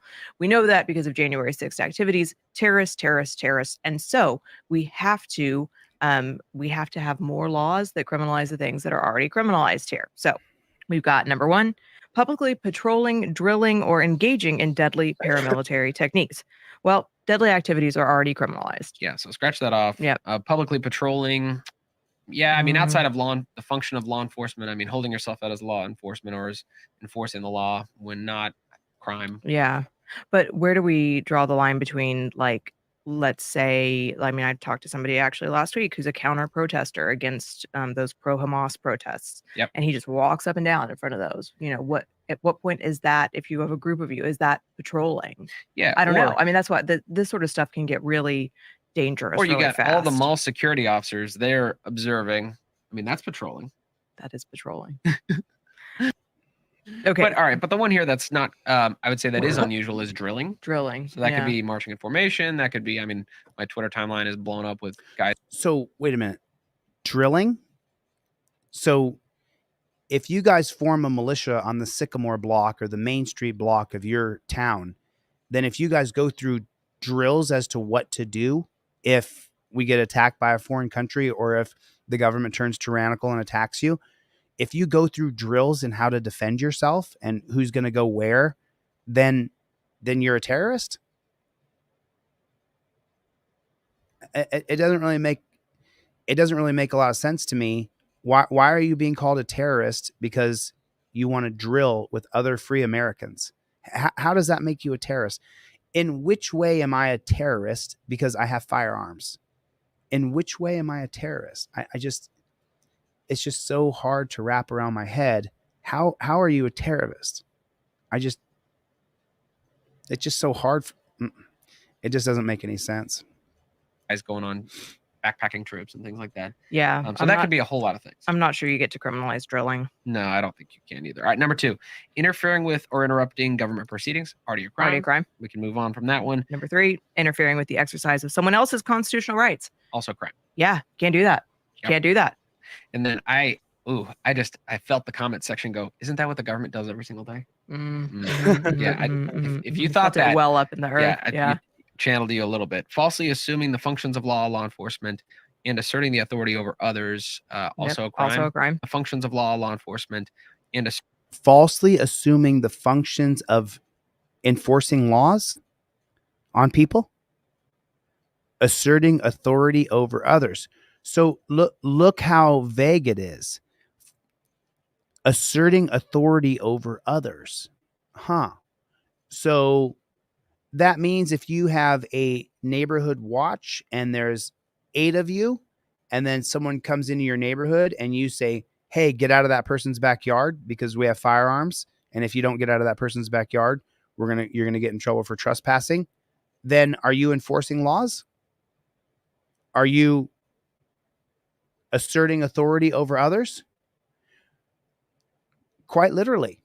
You could form a block militia. So you guys have a militia to protect yourselves. And then let's just say some random person from another city or town goes running in and jumps in in your person's backyard. And then you guys go there and say, hey, you can't hang out in the backyard. Get the flock out of here. Are you saying that you're trespassing? That's a pig law enforcement activity. And then you're asserting your authority over another person. So now you violated this new law and now you're a felon. For what? Because you didn't want to see your neighbors get robbed and now you're a felon? I mean, pretty flimsy. Asserting the authority over others, also a crime. Also a crime. And then finally, training to engage in such behavior. That one. Training to engage in such behavior? Probably is a little too broad. Yeah, well, because if they're right, conspiracy to crime is a crime. Yep. However, and this is where we go, well, if all this stuff is generally criminalized, what is the point of the bill? Right. And this number 5, I think really hits to the heart of what they're trying to do, which is essentially they're trying to invade the First Amendment right of free association. Yeah. I mean, this is not a paramilitary anti-Second Amendment bill. This is an anti-First Amendment bill. This is do I love a lot of the groups out there on either side of the political equation? No.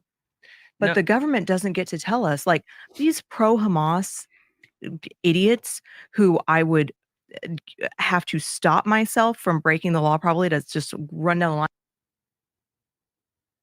I'm so sorry. What did she just say? It would tell us, like, side of the political equation? No.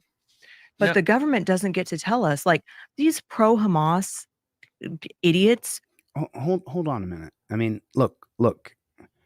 There is a slaughter going on in Israel, and the Israelis are slaughtering the Gazans.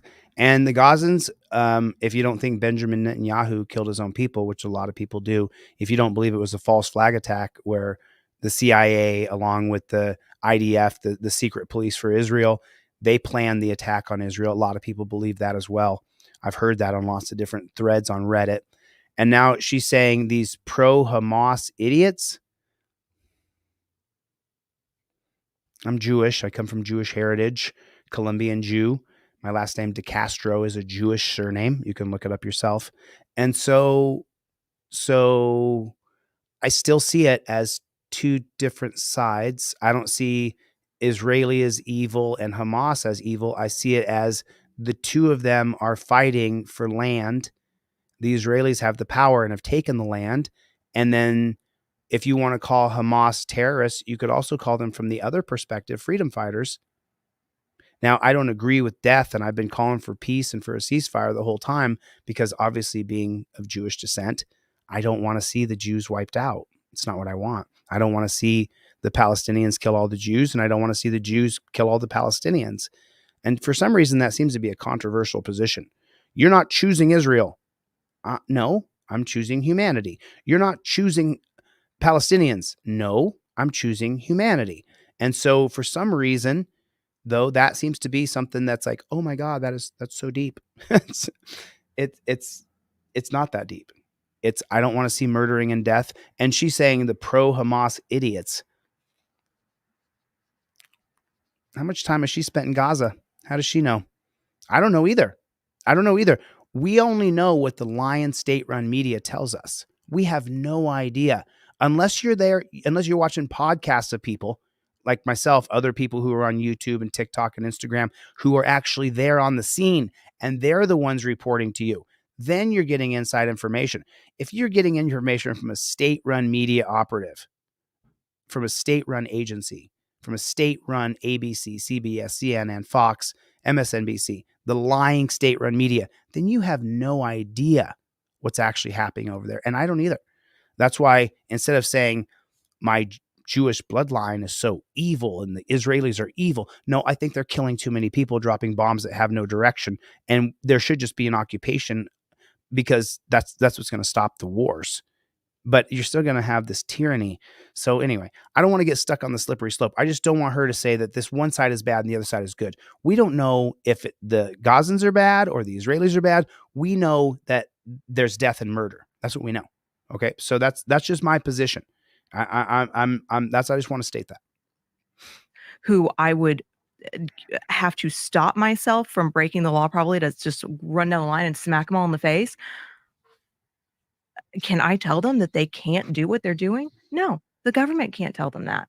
They're just idiots, and we allow idiots to gather, and we allow idiots to be idiots in this country. That's what America's all about. That's what we stand for. But I think about the not idiots. Think about the summer of love. People line up outside their subdivisions, keeping people out. Think about people protecting downtown business areas. Yes, I mean, I mean, this is saying, hey, you got to let the leftists burn the city to the ground, Bill. Sure. Yeah, but I mean, the other part of this is basically there's a section of the bill. This isn't in the description from the representative, but basically the bill would be implicated if it involved a firearm, large capacity magazine. If you cross state lines, if you stay inside the state, if you use any electronic communication means. So the government is saying we get jurisdiction over to you a million different ways from sundown, and they criminalize it. Sounds like a whole heck of a lot of things that legal now. Yeah, but don't worry, it applies to all groups equally. Yeah, that's a really funny thing. So in the kind of release saying, hey, we got this important piece of legislation we're putting forward, the representative says, yeah, this legislation applies regardless of the ideology of the private paramilitary group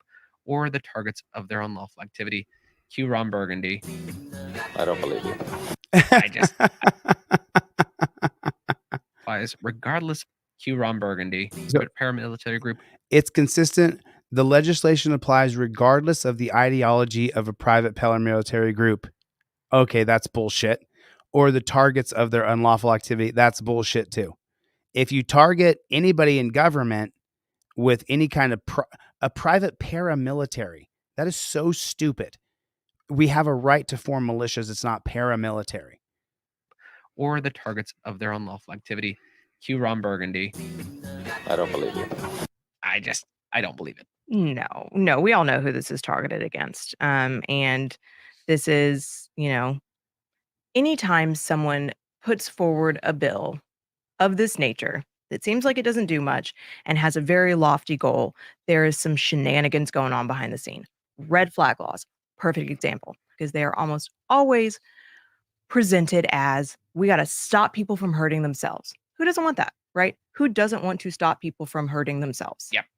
However, you look at it and you're like, well, this actually seems like it really seriously curtails our right. It violates due process. It does all sorts of really horrible things that are contrary to the Constitution. Same goes here. Who doesn't want to prevent terrorist groups from operating in the United States? It sounds like a lofty goal, right? Yeah, like it. Not what this does. Not what this is going to do. Not what it's intended to do. No, unfortunately. Yeah. And I think this. So you get the gist of it, right? So what they're explaining is that they're trying to create a bill so that they can arrest you if you're a leader and you form a militia. That bill right there is targeted for me. Because if I go to your block in Cincinnati or if I go to your block in Miami and I say, hey, you guys should be forming a militia here, then I'm the one doing the organizing and I'm the one that can be arrested and put in the dungeon.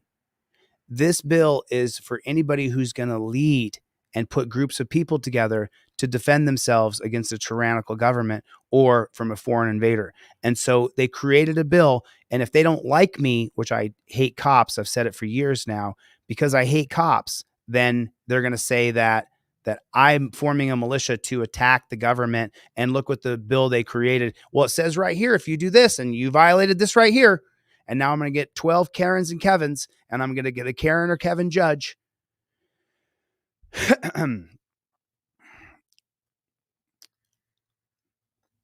Now, I think that there's a video that got sent to me, and I want to share this with you guys because this video was sent to me from one of y'all, and there's no identifying. No one in here can be identified. You're not going to know who these people are, but everybody in here is going to be able to relate to what I'm going to show you here. What'd you order, Chris? You get a cop card? So now you guys know today's special. I'm going to get into this next video. It's only 5 minutes. So you guys know today's special. Today's special is if you order a trifold, they cost $20. You write in the notes, Chille, I want an extra trifold that I'll give to you for free, Or you say, hey, I want those 5A cop cards, and I'll give you the driver and the non-driver cop card. So if you want a pair of cop cards for free, or if you want an extra trifold for free, that's the deal I'm giving right now on deletelaws.com. That's the deal I'm giving, because I do want you to invoke your Fifth Amendment right. If you can't afford my trifold, then you send me an email. You can't afford the $20. You send me an email and say, email me the paper one. And then you print it out yourself. This is printed on indestructible paper. And so it's going to last you for years and years if you don't absolutely ruin it on purpose. Chris, what did you order though? Put a 1 in the chat if you have a trifold or you have a cop card right now. I just want to see, of the 400 and some odd people here, if you own a cop card right now, if you have a pair of cop cards in your wallet, or if you have a trifold, Cope Doggy Dog. Cope Doggy Dog. Actually, Wyatt Elder, you ordered one yesterday. Just so you know, Wyatt, I put your envelope in the mail. I personally took your envelope, Wyatt, and I stuck it in the mail. I know your name because it's Wyatt Elder. I saw on the envelope. I've said Wyatt Elder 400 times during live streams. So I know that yesterday I put Wyatt Elder's envelope in the mailbox.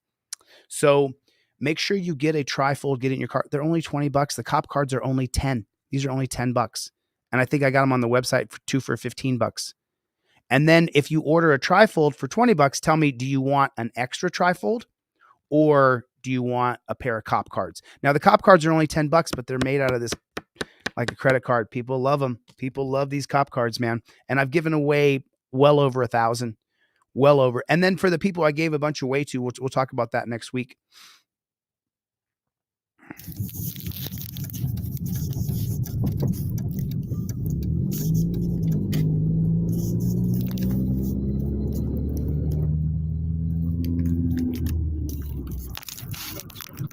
So listen to this. They're in a small town driving around and it's after midnight. I don't know if it's after midnight, but I know it's dark. And so what happens in every small town in America? You're not allowed to drive around or the cops will pull you over for no reason.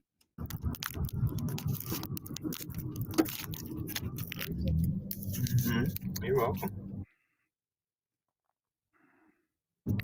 See, that's how you ask for it. It's the best way to ask, especially for Louise's fucking. Oh, shoot. You know what, Javro? I forgot to announce that. I'm so sorry. So anybody in New York City want a hoodie? I got a hoodie in New York City. Is it an XL or double XL? So Javro ordered a hoodie and he ordered the wrong size. And so I replaced it. And that hoodie to ship to New York is like $15. So I want to sell the hoodie to someone else in New York that Javro has. It's the We Don't Stop hoodie. And I'll sell it for $40. $40 and shipping and handling. So if anybody wants that hoodie that Javro has, it's brand new, still in. Oh, Derek ordered a hoodie. Right on, man. Right on, dude. I got every hoodie in stock, every size except for small. So Javro has a hoodie though, sitting in New York City that I want to sell it for $40. $40. So if anybody wants a hoodie and they live on the East Coast, Javro has one sitting there. And it's brand new. It's just not his size. So I sent him his size. And that's why he says Chille's word is gold. Because when he contacted me and said, hey, I got the wrong size, man. I put the wrong size in. Can you replace it? I said, yes, absolutely. 100%. I replaced it. So, but now I got that hoodie sitting there. So if anybody on the East Coast wants that hoodie, can contact me, go to contact form, and I will get you that hoodie that Javro has. Be like this. Baby, they're not fucking with me. Bullshit, Jess. Fuck these pig ass niggas. They're just Doing their job. They done pulled us over how many fucking times in a row? I don't fucking know. For what? And I bet you he comes out behind us. He does. Told you. Fucking serious? Fucking told you. Did you hear it? I mean, I want you to hear this. The driver called it, that they saw a pig and that he's going to turn around, try to flip around, try to pull them over for no reason. Doing their job. Especially for Louise's fucking with me like this. He's effing with me is what he says. They're not fucking with me. Bullshit. And then she says, they're not effing with you. And he says, bullshit. Jess. Fuck these pig ass niggas. They're just doing their job. I'm not going to repeat that. Doing their job. They done pulled us over how many fucking times in a row? They done pulled us over how many times? It's all, put a 1 in the chat if it's in your town too. The cops pull you over for absolutely nothing. Absolutely nothing. Bro, I don't fucking know. for what? And I bet you he comes out behind us. I'll bet you comes out behind us. She says, if he does, he does. Told Are you. you fucking serious?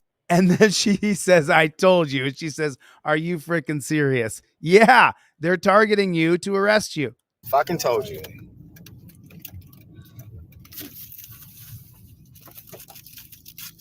He's gonna realize that it's me driving.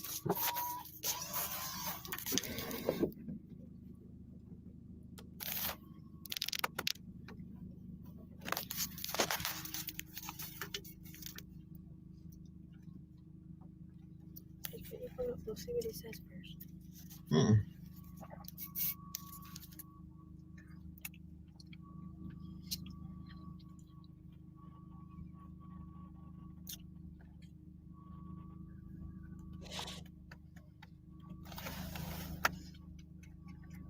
They probably don't realize who's driving.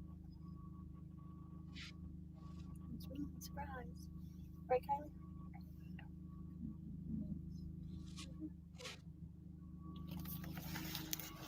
I just caught that she was talking to her daughter in the back seat. Do you hear this? It's really a surprise. Right, Kylie? Right, Kylie? She's talking to a child in the back seat. I didn't catch that the first time I watched this.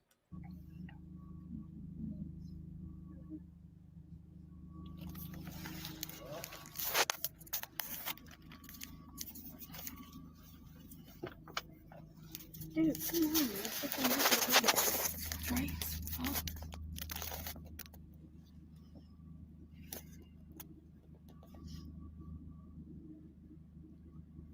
How many people know what that feels like? How many people know what that feeling's like when that cop's behind you, the lights are on, you got your daughter in the back seat, you got your guy in the passenger seat because he probably doesn't have a license, and she said he's going to realize it's me driving, and then the cops Text behind. moms. Tell them we got pulled over. I'm not. Text moms. Text moms. Tell them we got pulled over. I'm not even going to. Text mom. Tell them we got pulled over. Check my court docket. I was just on your court docket. There's nothing there.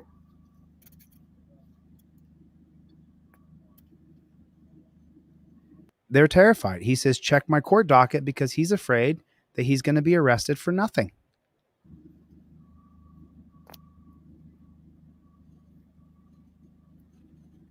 Be seriously kind of call for backup.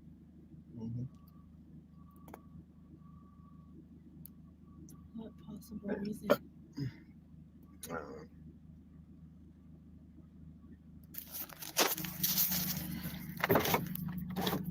Hello. Yeah. Hi. Can I get your driver's license, please? Yeah, I have mine.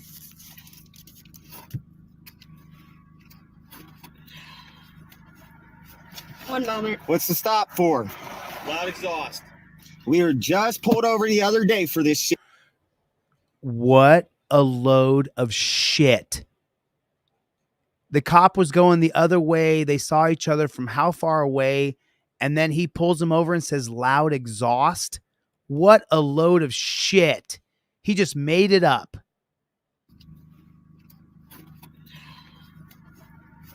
One moment. What's the stop for? Loud exhaust. We were just pulled over the other day for this shit. Okay. You just want to hand it to the other guy over there? Yeah, give me 1 second. I'm looking for This my is wallet, fucking sir. ridiculous. It's a got pulled over for bro. It's a scam. the tent, exhaust. Now you pull me over again. I wish you could have got the pig's face. The window's dirty or something. Looks like an alien. It could be a demon.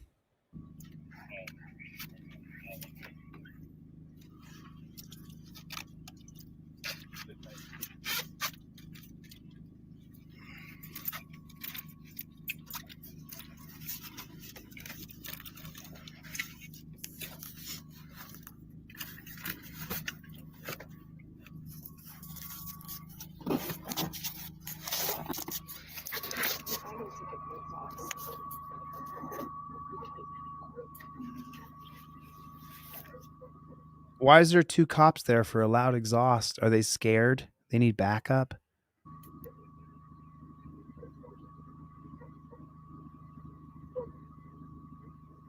I drove the fuck out this bitch.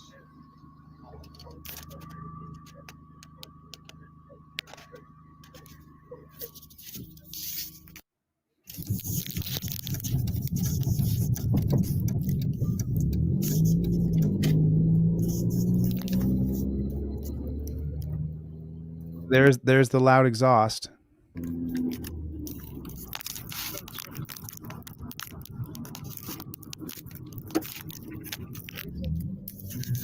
You're welcome. See, that's how you ask for it. It's just horrifically bad. It's everywhere in our country. They're constantly targeting us no matter what we do to get us, to arrest us, to put us in a dungeon.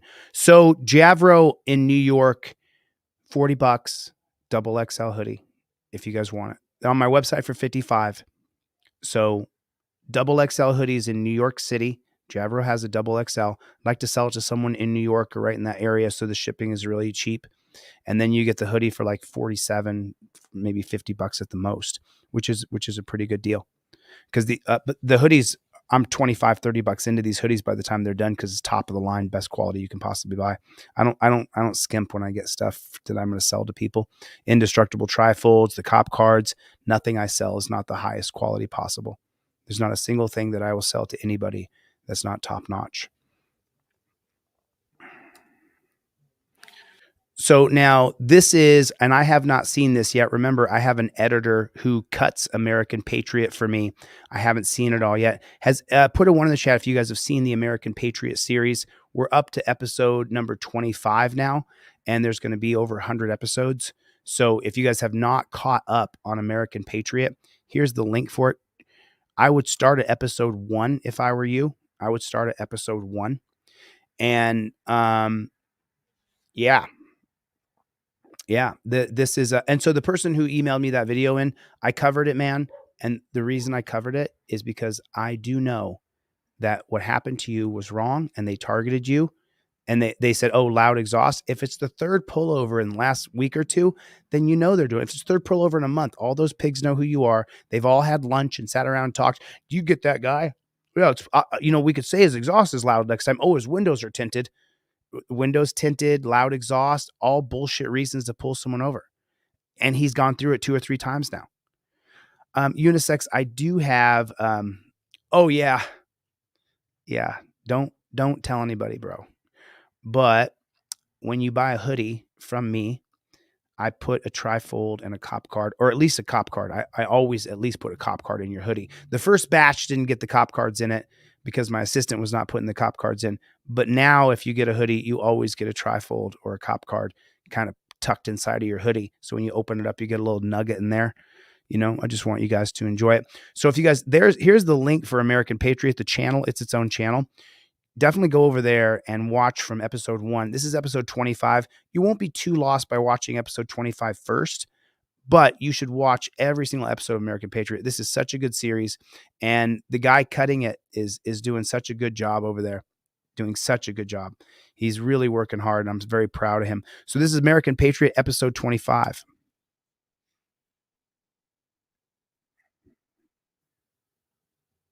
Let me see what you guys can see. Sorry about that. Okay, I got it right.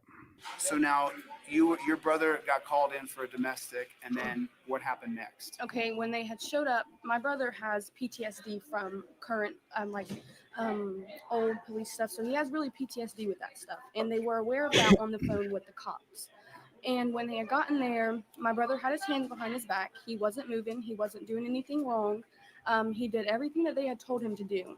When they had came up on the porch, they immediately put their hands on him, grabbed him, and that's where you see him, like where he's against the wall. They continued to tase him, and when we yelled out the window, me and my other siblings, we told them to get off of him, and they told us to be quiet. They told us to shut up and go back inside. They wouldn't let us see what happened. After the videos were taken, they forced us all to delete our videos, or they said that they were going to take our phones. I'm sorry. She's saying right now, and you know this too? You know this Yeah, I was there too. This is my sister. Okay, so you guys are in your house. Does your mom call the police on your brother? Our stepmom, yes. Your stepmom. Mm-hmm. So the stepmom calls the police on the brother. Mm-hmm. And then when the cops show up, they beat him up, tase him, arrest him. And then does Pam come back to your house? After they arrest him and take him away, Pam then comes in the house to take statements. Wait a minute. So Pam is on the scene when this is going on? She showed up when they had him in the cop car. So why didn't you keep the video then? Or just Well, text it because to they were sitting right there watching us delete it. Yeah. Oh, They wait, sat there while we deleted it. Wait a minute. So you had under threat of violence that they were standing over the top of you? Yeah, they was told they was like go through it and delete it. And they Oh, wanted to so watch like us you and delete I are it. looking at my phone right now. They sat right next to you and forced you to delete Yeah, the they video? wanted to see us delete it.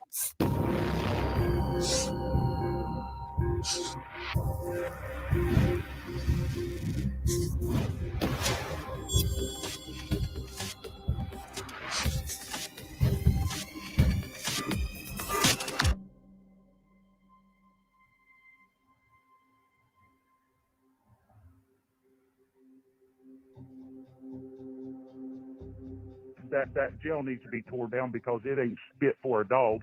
And there's been 4 or 5 people in the last 2 or 3 years that has died down there as a result of the cops beating the shit out of them. Like, people don't know what goes on in that jail. They would sit and laugh at people, and after they beat the shit out of guys and laugh at them. Who was laughing with Hanshaw? Like all the other sheriffs and stuff would stand there together. And what other stories do you guys have? Are you harassed by the cops here? Are the kids harassed here? I'd say a lot goes on at our school with Deputy Hanshaw. Deputy Hanshaw. Yes, but that's all I'm going to say about that. Deputy Hanshaw, a little over 2 weeks ago, I got a tip from a confidential informant that Deputy Hanshaw was taking the girls into the bathroom and patting them down. And then that he was using his position of power to gain sexual favors from the high school girls. I reported that 3 weeks ago. 2 weeks ago, Deputy Hanshaw was fired. So we make a difference. When we call places and we go after these pigs, wherever I go, pigs get fired.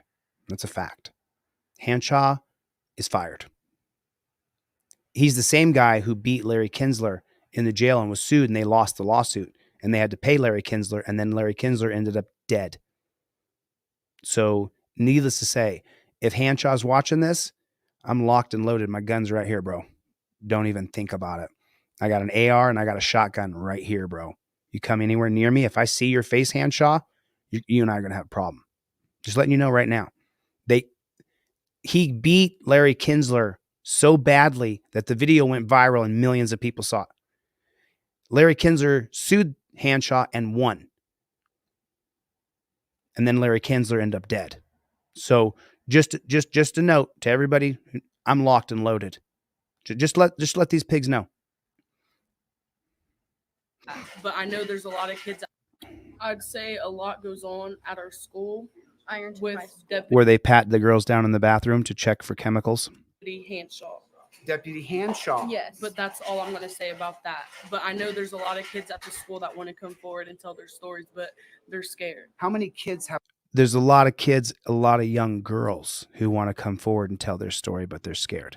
I have a problem with Hanshaw at the school. It's not necessarily the guys; it's more of the girls. The girls? Yes. Wait a minute. The parents of tell me why did the girls have a problem with Hanshaw? Just because of everything that he does. Like, one of the girls had just went to court over him. They had a whole investigation case on him. Because of the way that he is with students. And how is he with students? He's very rude.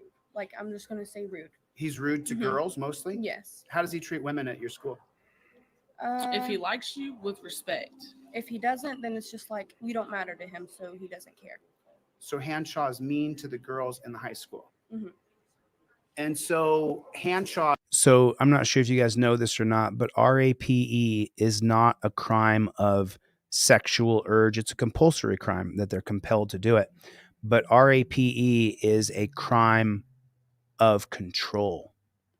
The person who does the RAPE, they want to have complete and utter control over another human being. So they hold them down and force themselves upon them. And that's what the crime of RAPE is actually about.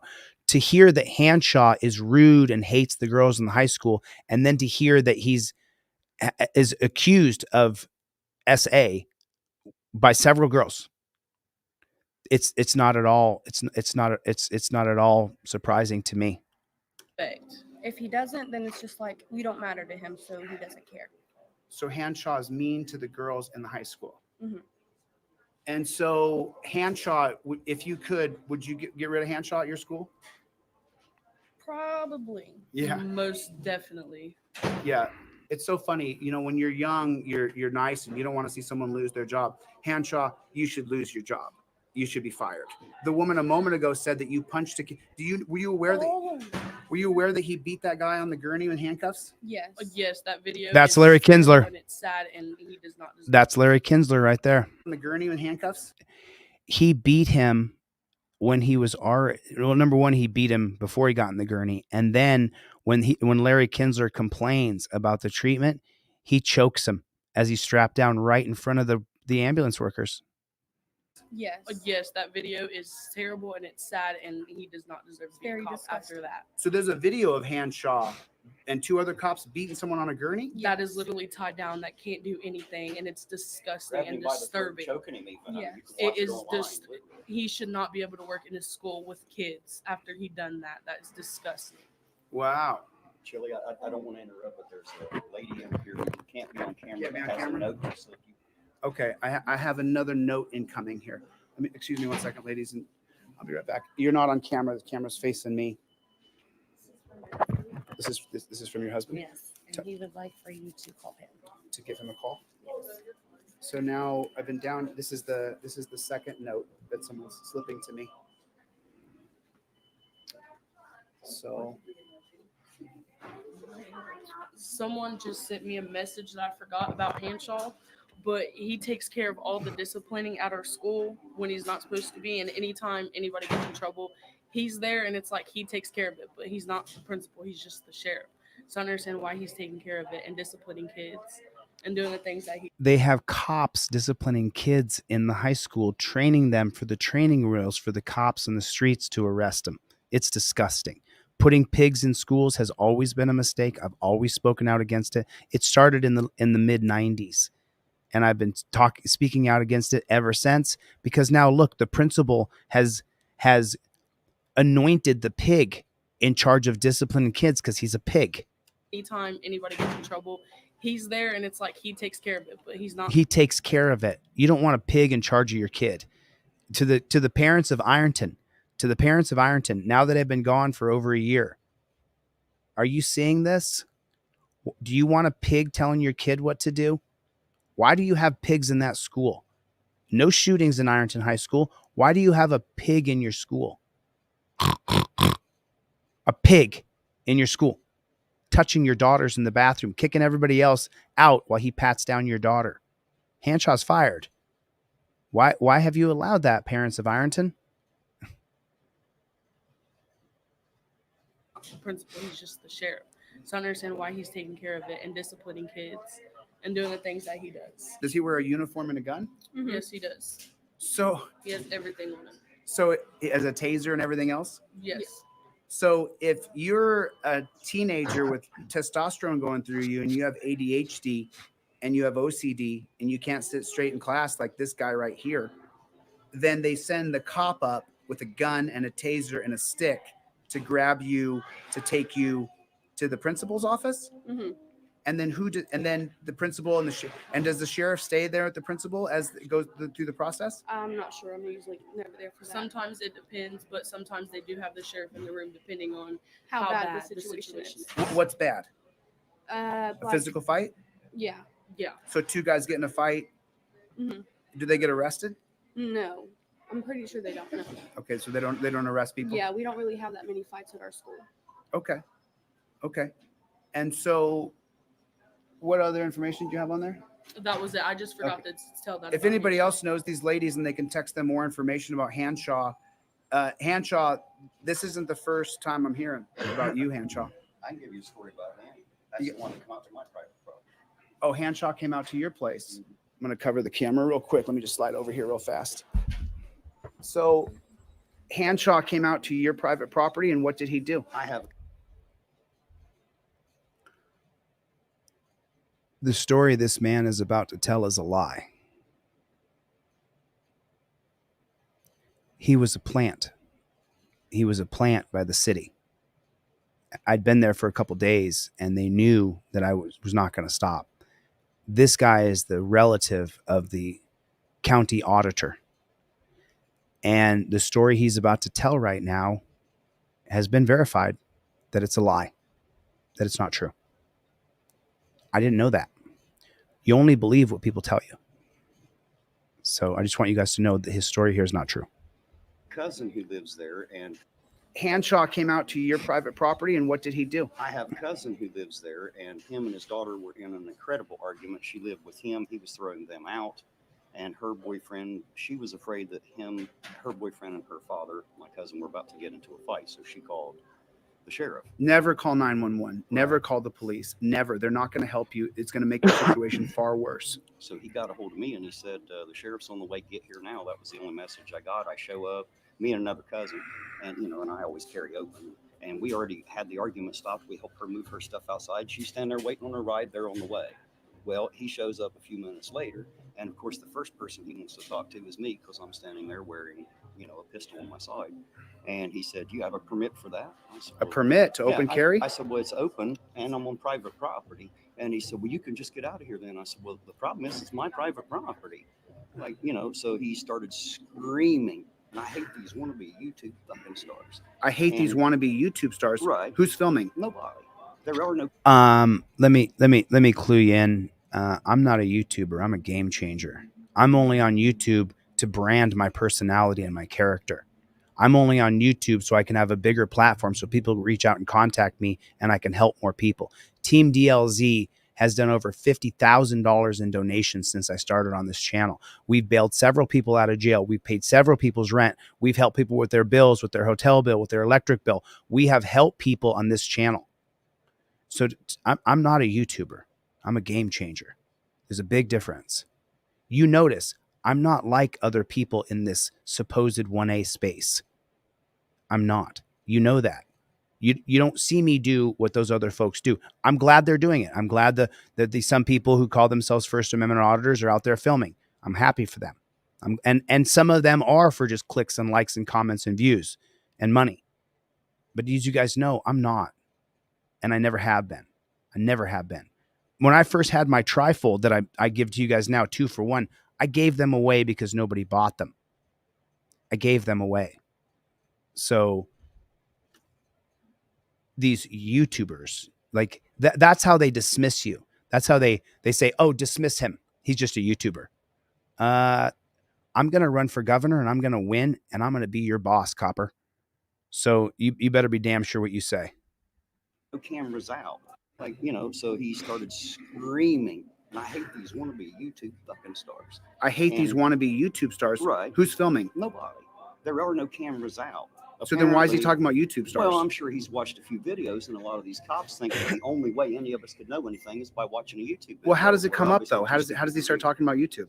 That was out of his mouth whenever I told him I hadn't committed a crime. I had no reason to show him ID. They're the ones that have the argument. I'm just showing up. I don't have anything to do with it. So this is your property, right? And 2 people are having a dispute on your property, and then you show up, and when he says, "Give me your ID," because you're open and carrying, which is legal here in Ohio, and then he says, "I hate these YouTube stars." No, he said, "I hate you want to be YouTube stars," as he's puffed up coming at me screaming. So anyway, I got quiet and let him scream because he started getting very violent. I let him cuff me because I was worried of what he might do. Wait a minute, you guys, you're screaming in each other's. He's screaming in your face. Oh yeah, I didn't raise my voice. I wouldn't raise my voice either. And then they says, "Turn around, put your hands behind your back," or how does the cuff? He just stepped behind me and grabbed my wrist. He just stepped behind you and grabbed your wrist. Now, even though he's lying, legally, I may have been able to fend him off. And then you just willingly let him cuff you up. I let him cuff me. And then what does he do with your gun? He left it right in the holster because as he's leading me to the front of his vehicle, I assume he's going to put me in and take me to jail. It's a total assumption, Sure. And so I went like this. And was trying to get my cousin to remove my weapon because I didn't want him. Oh, you're cuffed in the front or behind? I was cuffed behind, but I was just trying to pull my hands up so he could pull it out of the holster. Oh, you were about lost his mind. Now he takes you out to the car. You're in torture cuffs, and it was in front of the car. He never actually put me in it. And after he got done screaming, he said, "I'm going to take you out of the cuffs, and you're going to walk that way." And I agreed. And less than 2 seconds later, once he finds out I've already done his job, that was why I was there, he got in his cruiser and left. Wait a minute. So he came out for a disturbance that wasn't between you and anybody else. Right. And then he just focuses on you? Yeah, because I had the gun. Oh my God. You know, he hears there's domestic, disturbance, and he wants to come and attack the one guy with the gun who, I'd already fixed his problem. I'd already quelled the argument, helped the lady move her stuff out, and she's standing there waiting on a ride. They showed up just as he's leaving. Oh my We helped God. put the stuff in the truck and let her go, Just got an Instagram DM from a friend at school. 1 second. Let me pop over here. I'm going to slide this way. I don't want the camera to reveal anybody here. Okay. He doesn't want me to use his name, and this happened right across the street from the school, but he said that Hanshaw did a wellness check on him because he fell asleep in his truck for 20 minutes, and Hanshaw showed up banging on his window. Then after a few questions, he forced his door open and grabbed his phone and tried to record him. And he said he grabbed my phone and took it from him. He said after I tried to keep it, and then double-handed chokes me over my middle console and pulls me out and cuffs me and charged me with resisting arrest and obstruction of official business, and I spent the next 7 hours in jail. Had no drugs in my system. He had no reason to do any of that. Ask him if he was strip searched. Ask him if they strip searched a high school kid who fell asleep in his truck, and they sent a wellness check out, Hanshaw, and Hanshaw arrested him. So remember what she said in the beginning of that? She said Hanshaw choked him, double hand choke. We just saw him do the exact same thing on camera to Larry Kinsler while he was in a hospital gurney for a wellness check. He said he was strip searched. He was strip searched. I wonder if he was more well after that. I wonder if he felt better when he was done. You know what? Good thing for Hanshaw. Good thing for strip searching people. The war on drugs is really working out. It's going a lot better now. It's going way better now that we have a war on drugs. And a wellness check equals that you get arrested and charged with resisting arrest because you're just asleep in your truck, obstruction of official business. And you get strip searched and you get tortured and you get cuffed and drugged down to a dungeon. That's what putting cops in schools does. And we saw in Florida, the pigs who are in schools, they run when gunfire happens. You do not put pigs in schools. You do not put a trough inside of a high school. Just so you guys know, the folks sitting all around us, every one of them have a story. Every person sitting around me right now who didn't come here to see me, they have a story. Someone else just said that he searches kids in the bathrooms when he suspects that they have a vape, and he puts his hands in their pants when he searches them. Hanshaw puts his hands in the pants of kids. Yeah, that's the text message that I just got. And this is high school, freshmen through seniors. And he takes them in the bathroom. Who's the witness to make sure that he's not touching them inappropriately? No one, because usually when kids get caught into the bathrooms, if they get caught in the bathrooms, then the punishment usually goes down in the bathroom. But they don't really get into trouble unless they go out and Oh, no. You're in trouble when you're locked in a bathroom with a pig. You're in trouble there. That's where your trouble begins. And that's where Hanshaw's trouble begins, because that's wrong. There needs to be a witness if a cop is going to put his hands on anybody, especially a high school young adult. You see what I'm saying? Now, Hanshaw's fired. Hanshaw got fired last week, 10 days ago, something like that, 2 weeks ago. I made this video 2 years ago. 1 year and 10 months ago, this video was made. This is an excerpt of multiple videos that the editor is cutting together so you guys can understand the entire trip of Ironton and what all that pertained to. So he goes and does a welfare check on a kid in a car, and he chokes him and takes him to jail. The question for me, for the Ironton parents, is why has it taken 2 years to get rid of Hanshaw? If my kid was in that high school, I would have taken Hanshaw to task big time. And I went there and I did take him to task. And the announcement I made 3 weeks ago, I believe, is a very big reason why Hanshaw was fired. And that's where Hanshaw's trouble begins, because that's wrong. There needs to be a witness if a cop is going to put his hands on anybody, especially a high school young adult. And so tell me about the women that they slept with. Yeah. I've straight seen this one woman. I guess she had prior sexual with Hanshaw, and she would always say Hanshaw, you remember picking me up on your cross rocket? You remember what I can do to you? And I watched him one time get her out of the cell and take her in the utility closet. And when she came back, she told us They had sex. And he gave her cigarettes and stuff like that. I watched it. So just so you know, the voice was changed. You can't, it sounds like a man. It was actually a woman who was in jail when Hanshaw was in the jail. And I watched him one time get her out of the cell. So Hanshaw was working in the jail before he was working at the school, but when he beat up Larry Kinsler, you saw that video. And take her in the utility closet. And when she came back, she told us they had sex. And he gave her cigarettes and stuff like that. I watched it. They are not allowed to show up and ask other people for their IDs and information just because you're there. That's right. illegal. That's right. So I wouldn't give him my information.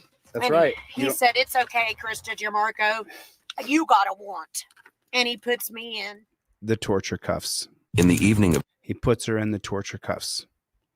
So now,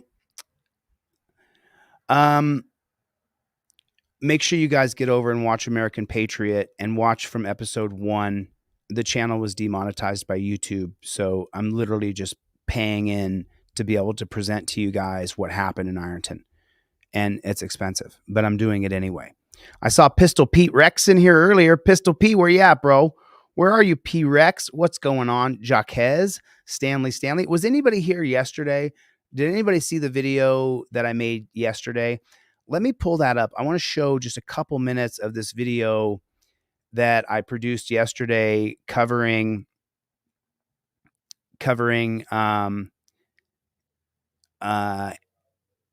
live stream. Okay. Let's just watch 2 minutes of this real quick to refresh you guys. If you guys were not here yesterday, this video has a lot of validity because what I'm going to do right now, oops, sorry about that. You can't see it, huh? What I'm going to do right now is I'm going to bring on Hendry. His name's actually Craig. I'm going to bring on Hendry, and we're going to talk a little bit about, we're going to meet with Hendry because, like I said, when I saw his story and that he had exposed the mayor for giving a guy transferring the property and then giving him $250,000 to build, and then he makes the money, a great big, I scratch your back, you scratch mine. I saw what the channel called Hendry had done. His name is Craig. And so I covered it. I'm going to show you a couple minutes of this, and then I'm going to bring Craig on to the live stream, and I'm going to ask him to explain to us what I explained and what we don't know. Welcome, everybody. Let you invoke your fifth driver. Craig.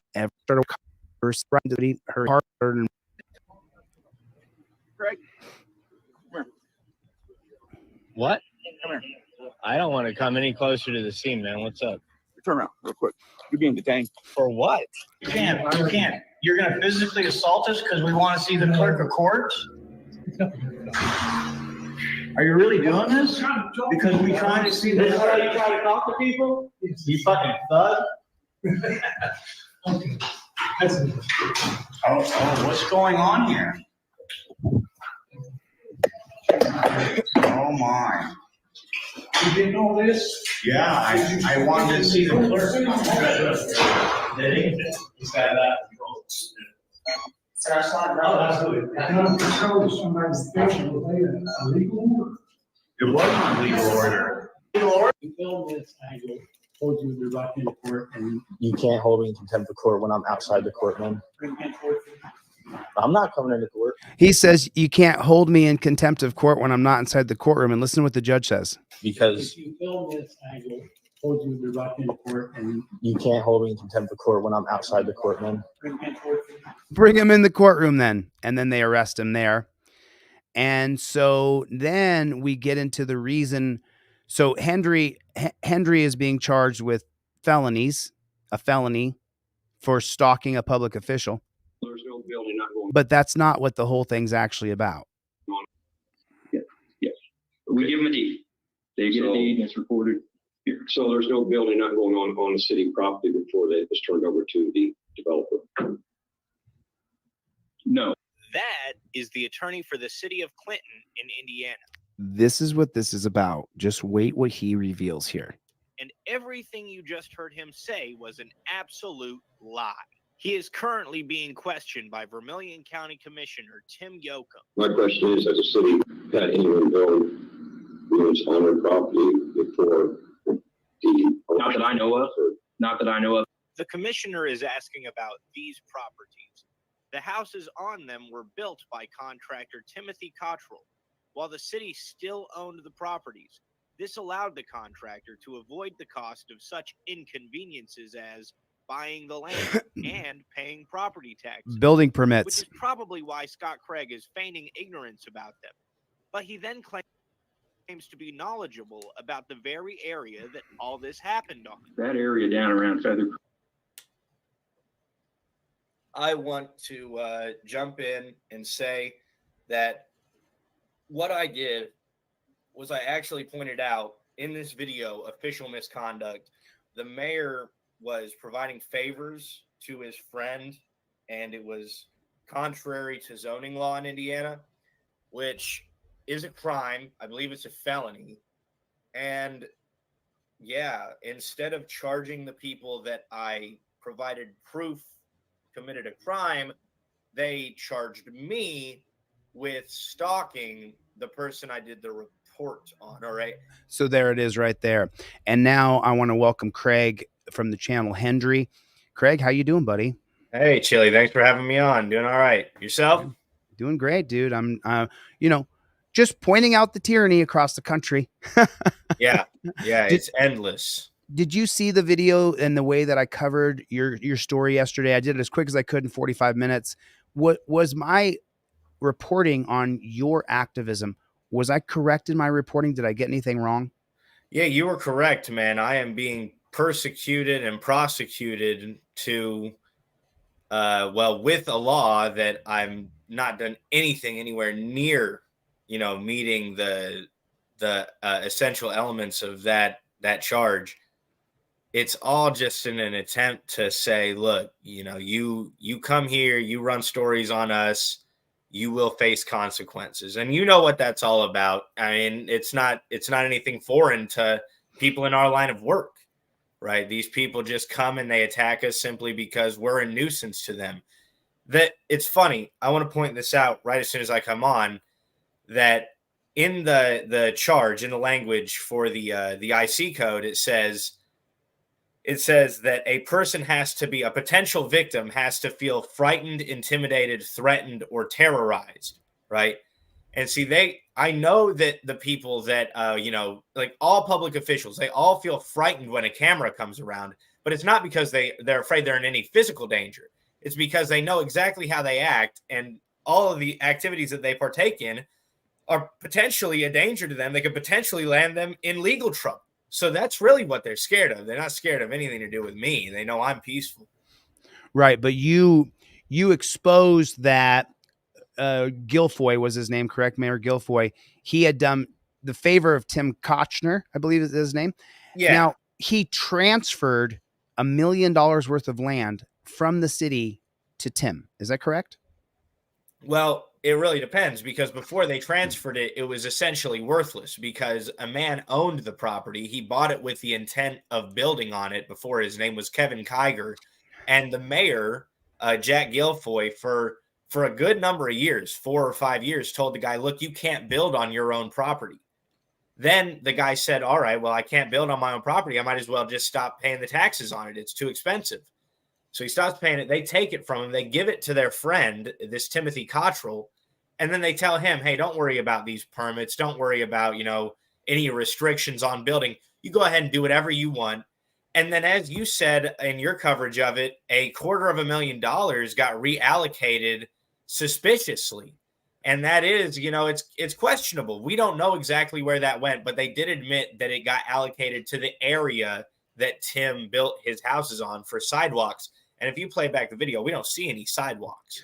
Is there a way to FOIA the appropriations and see where that appropriations is another fancy way of saying where the money was distributed to? Is there a way to find out where those appropriations went? I did all of the necessary and appropriate FOIA requests with the city. They were denied. I appealed those denials to the public access counselor, which is the first step in the process.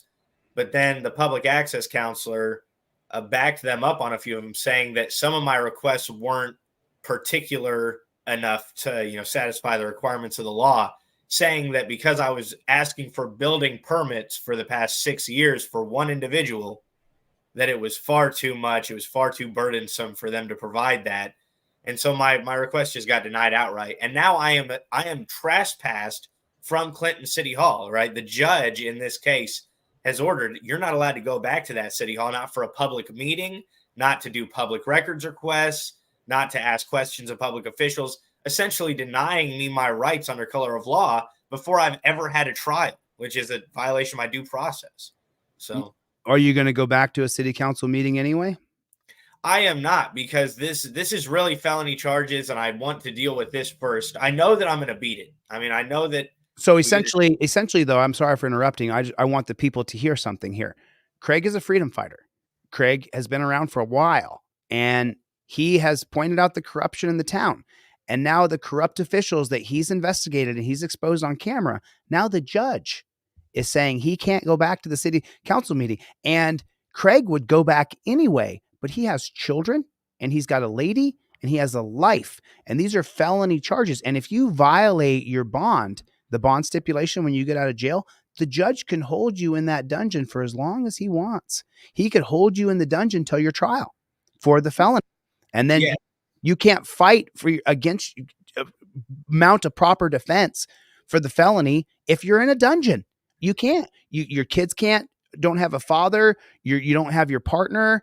And then you're facing more fines and fees and possibly even more charges. So from the videos I've watched of Craig, typically he would just defy that and go in there and say, F you, you're not taking my rights.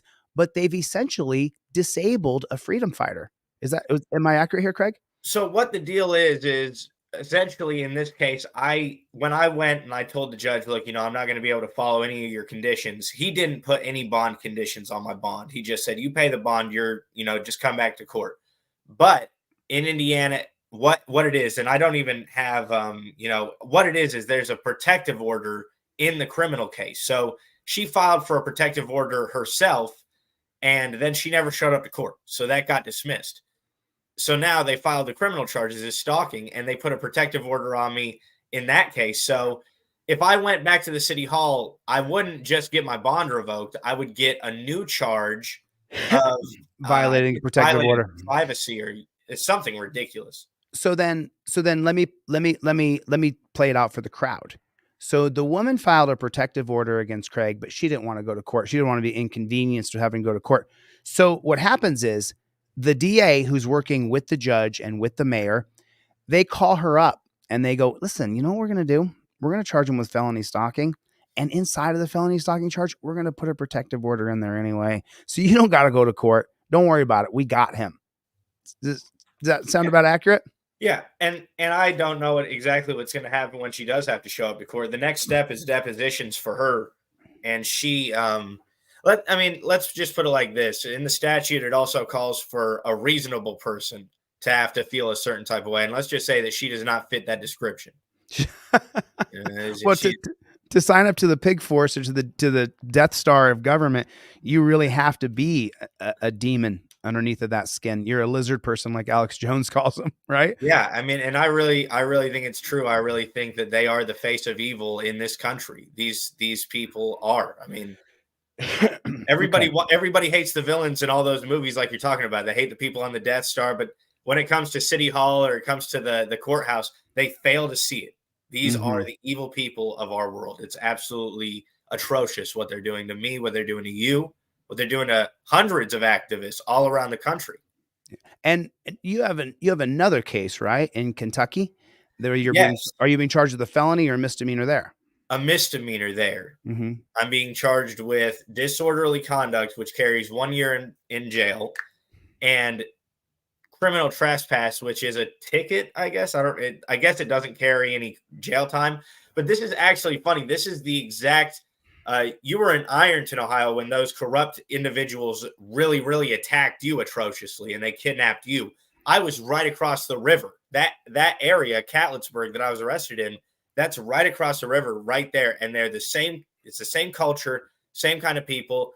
They saw me filming and they just arrested me on the spot. it was and you showed it in that video. It was the old guy where I called him an effing thug, and he just laughs and put me in handcuffs. Right. And it's And that's, you got arrested in the court building for filming in the lobby before you even went through the metal detectors? Yeah, I didn't even go through we were arrested in the foyer, the entrance foyer. So we didn't even really, we didn't get past the metal detector, and we were pushed. I was pushed out the first set of doors by the armed thug. And then when I called him what he was, he got so offended that I have to fight criminal charges. And right now I'm armed with nothing but a public defender. And look, I don't know. I don't want to, slander the girl and say that she's an evil person. From what I can tell, she seems like she's representing me just as well as she's been told. The public pretender is what you're talking about right now, right? Yeah. And she is, and that's what they're commonly known as, and for good reason, because their job is to get you a guilty plea, and that makes the state's job easier. It makes their job easier. Everybody gets a paycheck. You get a criminal record. That's what the deal is. When is that court date coming up in Kentucky? How far away is that? That's February 12th at 1 p.m. February 12th at 1 p.m. It's February 3rd now. What do you guys think? And what do you guys think, Team DLZ? We should get him a real attorney. We should get this man a real attorney, not a public pretender, at least for the Kentucky case. And if I was to hold a fundraiser and help Craig hire a real attorney, a reputable attorney who has a real name, would you guys be willing to chip in on a fundraiser for that? How many people here? Put a 1 in the chat if you'd be willing to put in 5, 10, 20, $100, whatever you have. If you would be willing to donate some money, and I'll put a fund together for him this next week. And I think that we would probably look at, maybe it's the Saturday the 3rd, probably do a fundraiser for him Wednesday or Thursday of next week. And that's Sunday the 4th, Monday the 5th, Tuesday the 6th, Wednesday the 7th. Wednesday the 7th, 1, 1, 1, 1, 1, 1, 1, 1. Would you mind, Craig, if we put a fundraiser together for you to hire a real attorney, maybe Wednesday? Man, that would be a real blessing, because I'm going to tell you guys, I've been going to court for this over and over. And the last court date I went to was October 2023. I told him, I said, this has gone on for too long. I'm not happy with what's going on. The judge looked at me, he said, you understand the state is willing to dismiss the charges. All you have to do is admit that they had a reason to. I said, I understand, but I'm not willing to do that. This needs to be set for trial ASAP. And all that they did was set me my next court date for February 12th, 2024. 4 months out, almost 5 months, considering the date. And I really just don't feel, you know how it feels. And you know I do. I know exactly. And so you have that. And do you have children? Yes, I've got a young son. I've got a 5-year-old, and then we've got a child on the way. We don't know the gender yet, but we've got a child on the way. Me and my girlfriend do. How far along pregnant is she? She's just 15 weeks just now. So you have a 15-week fetus you got a bun in the oven, as they used to say. Yes. And you have a 5-year-old son. And then what other work do you do? What kind of job do you do around there? Well, I mean, I raise my son, and then obviously I go around and I do as much work as I can activist-wise. But recently, I've been going to jail a whole lot, and then they took my license from me. I just recently got it revalidated. So the plan is that me and Ty have been going around collecting a little bit of footage. I don't know if you're aware, but CH and Ty was my old name for Hendry, the channel. So me and Ty are going out and collecting footage for a new iteration of CH and Ty as a channel. And so your job is being an activist. That's what you do. Yeah, for a living. Literally full time. This is my full-time occupation. We want you on that wall. We need you on that wall. Yeah, and I'll announce it here first. As a matter of fact, I'm going to go on a live stream later today as well and announce it. But I'll announce it here first, so everyone here gets to hear it. That today, a motion to dismiss that was filed by me and argued by my attorney was denied by the court. And the arguments in the court were absolutely atrocious. And I'm going to tell you, there were like 10 people there in support of me that were all there. And they could all verify what happened. I mean, and I'd be surprised if in some way it didn't come out. Like some sort of record of it didn't come out. But their only argument against my motion to dismiss was that I didn't file it correctly. You got to be kidding. It's happened to me, man. I do a lot of pro se work for myself, and I constantly am getting cheated by the judges. And that's why I've hired an attorney here in Nevada. And I'm not bringing an attorney on in California just yet. And I haven't brought an attorney on in Ohio yet. These are the 3 active lawsuits that I have right now. But I'm considering bringing on an attorney in Ohio, and I'm considering bringing on an attorney in California. But the California is a tort lawsuit, and it's not against officials; it's against people. So I may continue to handle the California one, but I may hire an attorney for my Ohio federal case. Depending, it's already been dismissed by the federal judge. My Ironton case has been dismissed by the federal judge. You saw it. You saw it. I broke that town wide open. And so the judge dismissed my case. And so now I'm fighting through appeals to try to get my case back because I was wrongfully arrested, wrongfully prosecuted, wrongfully persecuted, just like Craig is dealing with right now.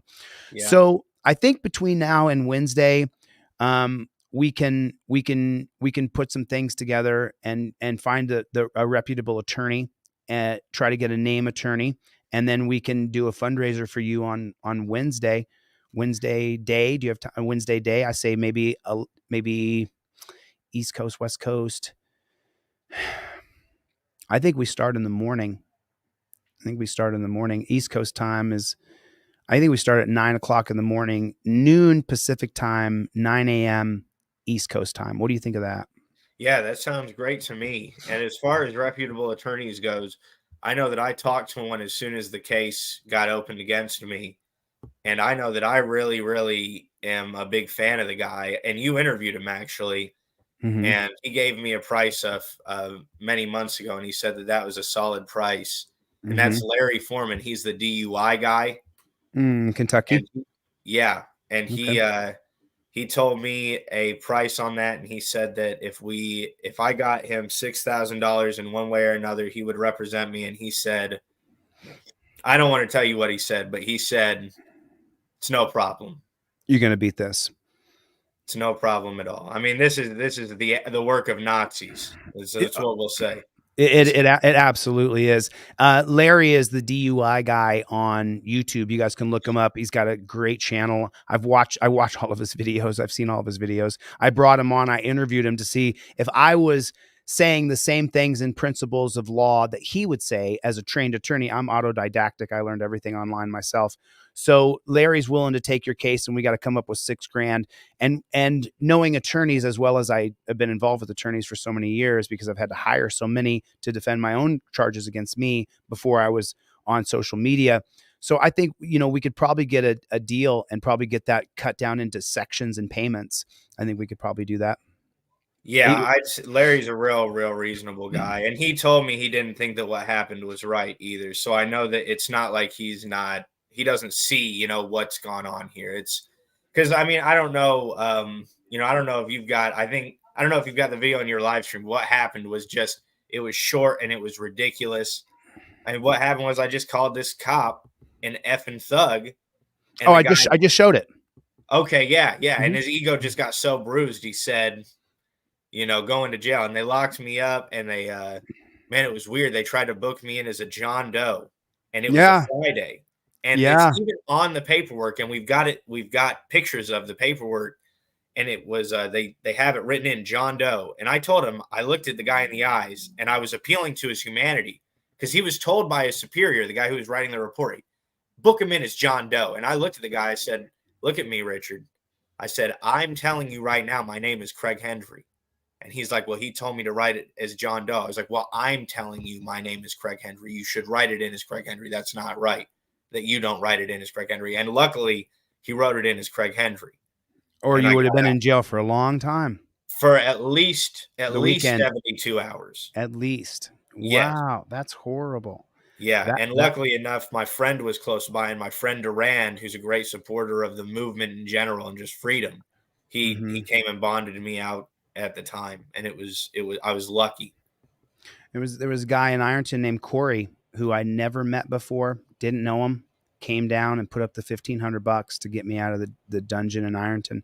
I immediately paid him back. It took a couple of days of, doing a fundraiser because we're not rich, and so that's what it took. But we've actually, and if we do a fundraiser to pay Larry on Wednesday, he's a very reputable guy. It'll make it a lot easier to raise those funds because everybody knows Larry. There's no doubt that everybody knows who Larry is. So let's lock that in.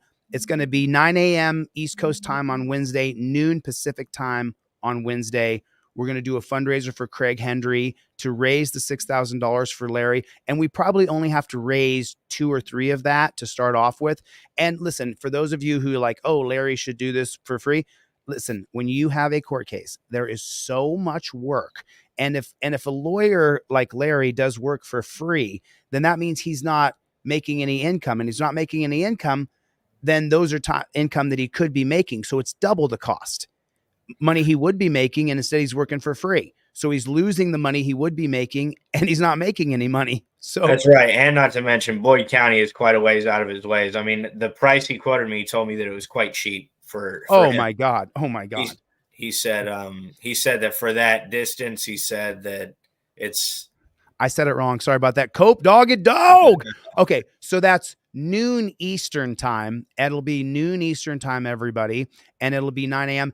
And I have a nonprofit organization. So any donations to the nonprofit, I can give you a receipt. My nonprofit's now done. I wasn't going to reveal it until we have everything in place. The name of my nonprofit is We Support People. And so when you send in your Cash App, Venmo, PayPal, Zelle, that connects directly to my nonprofit organization.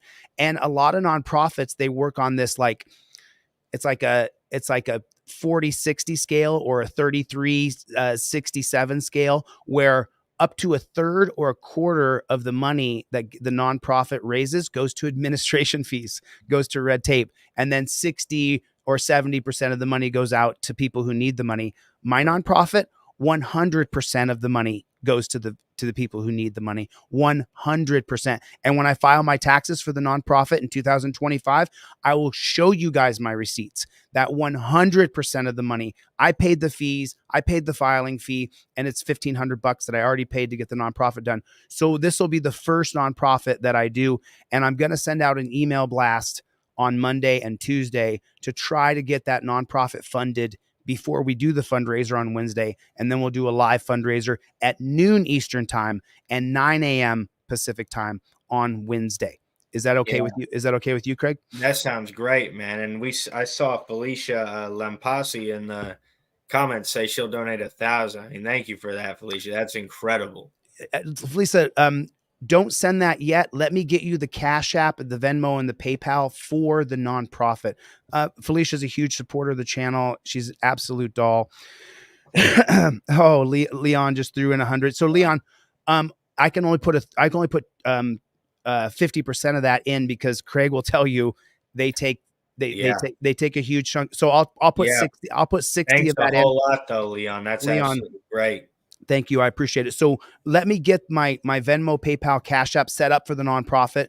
And Leon, thank you so much, bro. Thank you so much, dude. I appreciate it. So now we're at least $60 there. I'll put 60% in. I got hosed on this a couple of years ago, Henry, when I was in Ironton and I raised in Youngstown. I raised over $10,000 for a victim, and I gave her all of the money.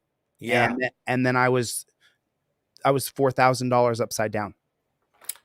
And I had given, and no one knows this. No one knows this. I've never told this whole story. Remember when I first started on the scene, Henry, and I had my trifold, but it looked different than this. Oh yeah. Nobody was really buying them. So I was calling my factory, just send one to this person, send one to this person. I gave out so many trifolds. I was $5,000 upside down. And then I didn't know that the YouTube China scheme where they take 40 or 50% of the money. And so then all the money that came in super chats, I gave her all of the money. I was over $9,000 upside down, and nobody knew it. and everybody's talking about how much money I was making in Ironton, Ohio. And I was like, I didn't have the, ego, pride, whatever, but I didn't want to tell everybody, actually, right. I'm almost $10,000 negative right now. Yeah. And then I got arrested and did a fundraiser and I raised like $3,500 or something. I was still over $5,000 upside down, negative, overdrawn. And so I couldn't tell anybody because I'm the leader in this little community of people who are dying for someone to come in and be a leader. And then to tell everybody, oh, by the way, I'm upside down $6,000 right now. Right. I couldn't and we couldn't tell both anybody. know, man, when you pick a fight or when the state picks a fight with you, because let's be honest, exercising our rights isn't picking a fight with anybody. Right. So when the state picks a fight with you, I don't care how much resources you have, they will drain. They are leeches and they drain everything and they will drain those resources from you. This is the way they do it. And I mean, a lot of people think YouTube is a super lucrative business. You can attest in the past few months, it's become an increase or a decreasingly lucrative business. Yeah. I mean, nobody's getting paid almost anything anymore, especially making state related videos. So YouTube will demonetize if you say the word Mary Jane, video's demonetized. If you in any way, shape, or form show any kind of police beating on someone else, demonetized. My editor that I have now. Now he's so meticulous about covering. So you see a video and you're like, oh my God, I can't believe what I'm seeing. And it cuts to the video and you just see blurry. You just see, you see like silhouettes of things doing this, but you can't tell what's happening because YouTube China doesn't want to show that our government has turned completely tyrannical against us. The only thing they're not doing is attacking us block by block by block, like they do in Australia when they stripped all their gun rights. But in the event that they do that, I highly recommend that every single person in America forms militias on their blocks to make sure that the government doesn't turn tyrannical, but also in case we get invaded by a foreign government, because as you guys know, we're now entering into World War III. We're entering into World War III in the Middle East. And so how do we know that we're not going to be attacked by a foreign government? You should form a militia on your block and make sure you're prepared in case the Shitsbekistans start raining down, or the Chinese, or the Canadians even. or anybody. And if we do have a World War III, I don't even think that there's much evidence to say that it wouldn't be fought right here. I mean, we're becoming an increasingly poor country, and our government is increasingly less effective at controlling the population. I don't see any reason why we're not a great target for other countries. I think so too. So Cope Dog's got to get the flock out of here. Cope, I'll see you Wednesday, brother. I'll see you on Wednesday. All right, Craig, anything else that you want to say? And I'll see you on Wednesday. I'm going to send you a StreamYard link. I'm going to create the thing for it. And oh man, I just got my paperwork for my nonprofit and I don't even have the actual EIN number yet. So I just got everything done and I'm waiting for LegalZoom to send me all the stuff. Hopefully it's all done. If not, I'll just take donations and I'll apply it to my nonprofit because I'm not keeping a dime of this, man. I'm going to help you. And if you got Larry lined out, the DUI lawyer, to take your case, that really helps. Maybe I can get Larry on the line as well on Wednesday or Thursday. Hopefully we'll just do it Wednesday. We'll keep it to Wednesday. Yeah. Hopefully I can get Larry on the line. And maybe he'll come on the live stream as well because he's a very reputable lawyer. And if you watch the DUI channel, that guy's court cases, he is a tiger in that courtroom, right? Yeah, and very transparent. So the whole case will be out there. But yeah, all that I want to say, Chille, is thank you to you and thank you to all your supporters and my supporters in the chat. I see Jerome Shouse. Thank you for your support in there. He goes to my court dates. So yes, and thank you to everybody that's got eyes on this and that's bringing attention to it, because I can't express how scared I would be I'm scared right now of these people. Just because I'm standing up doesn't mean I'm scared. But if there wasn't hundreds of people that saw it and saw what I was going through, it would be exponentially more scary. So thank you for bringing eyes to this. Yeah, and bring your people on for Wednesday. Make an announcement, make a short, and let them know that that'll be noon Eastern time, 9 a.m. Pacific time. Because if he wants $6,000, we should probably come up with about 2 or 3. If we come up with 2, I have a very good reputation. Everybody knows I don't bullshit. I do exactly what I say. So if we only come up with 2, then we could still probably work it out with Larry, but we should come up with half is what I'm thinking on Wednesday. Okay. Well, that sounds great. So I think I'll look forward to that. There's a question in the track. Boyd County, Kentucky. Yes, Boyd County, Kentucky. But Chille, thank you for having me. I don't read the comments, bro. That's yeah. I don't when I'm streaming either, man. It's just too much to pay attention to. No, and I get a troll in there, and then people start fighting about stupid shit. If Team DLZ, if any of my team that have been with me for years, yeah, if I see some consternation in the chat where 2 or 3 people are saying, "Hey, Chille, address this," then I look at the chat. But I try to just not worry about what people think or say, because there's so many people who are thinking and saying, but what we're doing is doing. And so I try not to get too involved in what the naysayers will say, or even you get your head too big, because you're just a regular person. You can go to the dungeon right now. That's right. That's absolutely right. Yeah. I mean, I just went a few days ago, and I know that with the way that America is today, it probably won't be long before they find another reason to kidnap me for literally doing nothing to anybody again. So, and I'm sure that it'll be the same for everybody else. What about Jack Guilfoyle, the mayor with Tim? Has there been any sort of internal investigation or any sort of external investigation on Guilfoyle just transferring land? And what about the previous landowner, Kevin? Has the previous landowner had a problem with what he's seeing? And have you have you interviewed the previous landowner, sat him down knee to knee and had that conversation? Yeah, I talked with him off the record, and I mean, he certainly had opinions about it, but I think that I don't really want to go in and talk about it. But sure, you don't have to. I'm just asking what he went through. I noticed that the city actually had. So Kevin owned that part of property, but then right to the right of that property on the map, he owns his house. That's his house, and he lives there. And it's cut into 3 different lots on the GIS survey, which is how you determine who owns what pieces of land in the county. It said that the city owned a portion of his house, right? So I go looking at this city property, and I see Kevin's house. I'm like, dude, what is this? Anyways, it was this way, and he was, I guess, not paying property taxes because the city had ownership of this land, right? And it was helping him out, I guess, temporarily. That's why he wanted to stay off the record. Well, anyways, after I ran the story, they gave the land back to him, and he's got to pay the taxes on it again. And Guilfoyle I've reported it to the commissioners of the county because they're in charge of the land in Indiana. And the commissioner told me, he said, look, we'll look into this. But he hasn't looked into anything. Nobody's looked into anything. When is the commissioner meetings? All the time, man. All the time. I don't know exactly when the next one is, but I'll get up there maybe this summer. I can't stand the cold, and I have to go up to Michigan for Press with Ranker's case in March. And so I'm dreading that. Not because I don't want to help Press, but because I hate the cold. I mean, I hate the cold like I hate the cold like I hate the cold. I understand that. Well, yeah, come on down this summer, man. I mean, with the way these people operate, we've got trial set for March.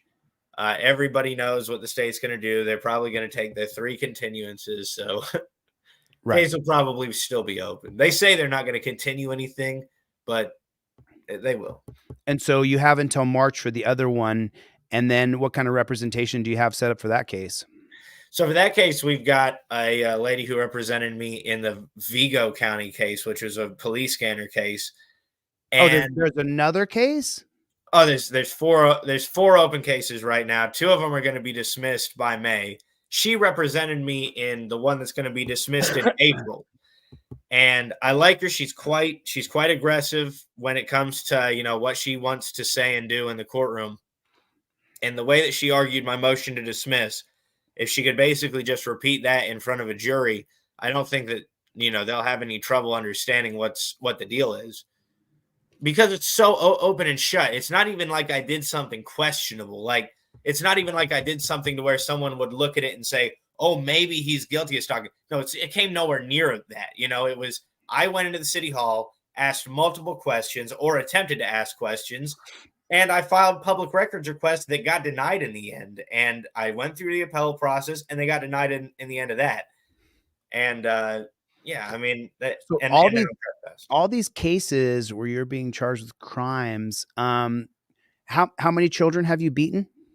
none, How many women have you sexually assaulted? none, And how many felony burglaries have you done? 0, Banks have you robbed? none. Surely there's a babe weeping in the streets from what you did. No, no victim at all. As a matter of fact, that I can see. You punched the mailman, didn't you? No. All right, Craig, thanks for coming on, man. We'll see you Wednesday morning, 9 a.m. Pacific time, noon Eastern time. We're doing a fundraiser. We're going to raise at least $2 or $3 grand. I'm not going to sit on here live until I raise it. And let me do the e-begging. I'm just going to tell your story again on Wednesday, and I'll do all the e-begging. I'm the best e-begger on all of YouTube because I have zero pride when it comes to fighting for freedom fighters and raising that money for. And just so you guys know, when I run for governor, I'll be asking you for money again. And I'm never going to stop asking you to give your money up so that we can fight back against this corrupt, tyrannical, jackboot, thug, pig system. You All right? going for governor in Nevada, Chille? I don't know. I have till the end of this year to make a decision. I do have I have been in Nevada for the past year off and on pretty much a lot. I've been in California as well, trying to split time between those two places.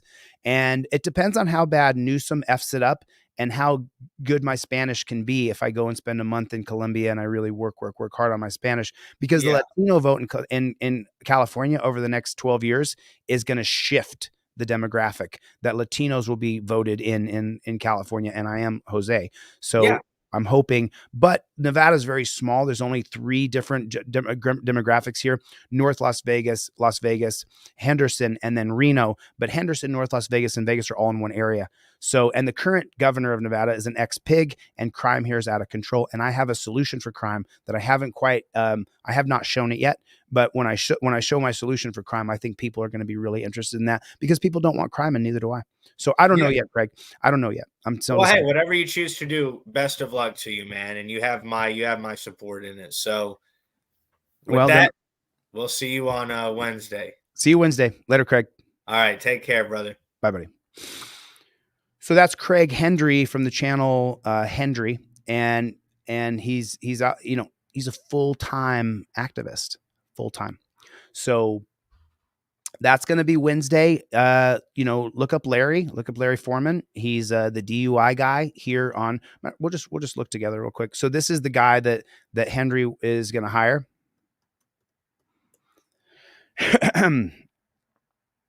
So this is the DUI guy, and this is the guy that Henry has lined up to hire this person. So what we'll do is we'll do the funds for him.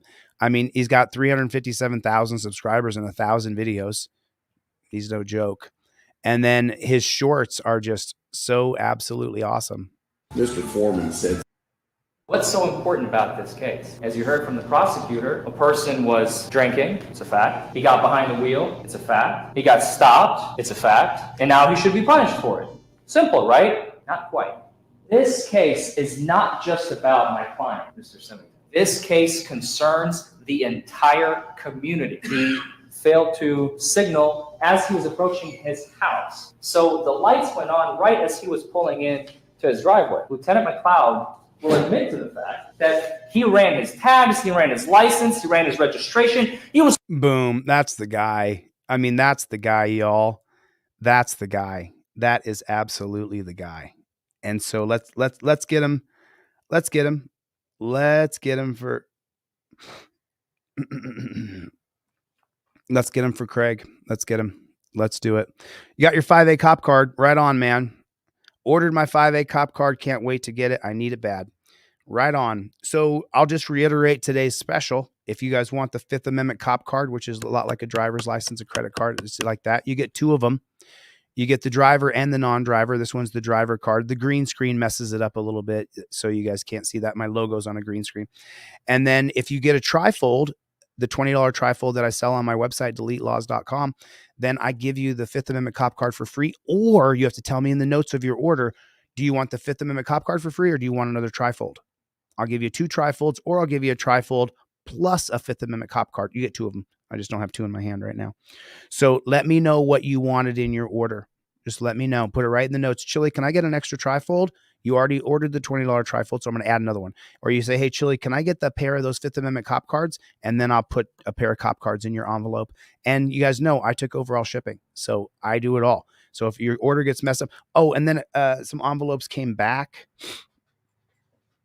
Give me 4 seconds here.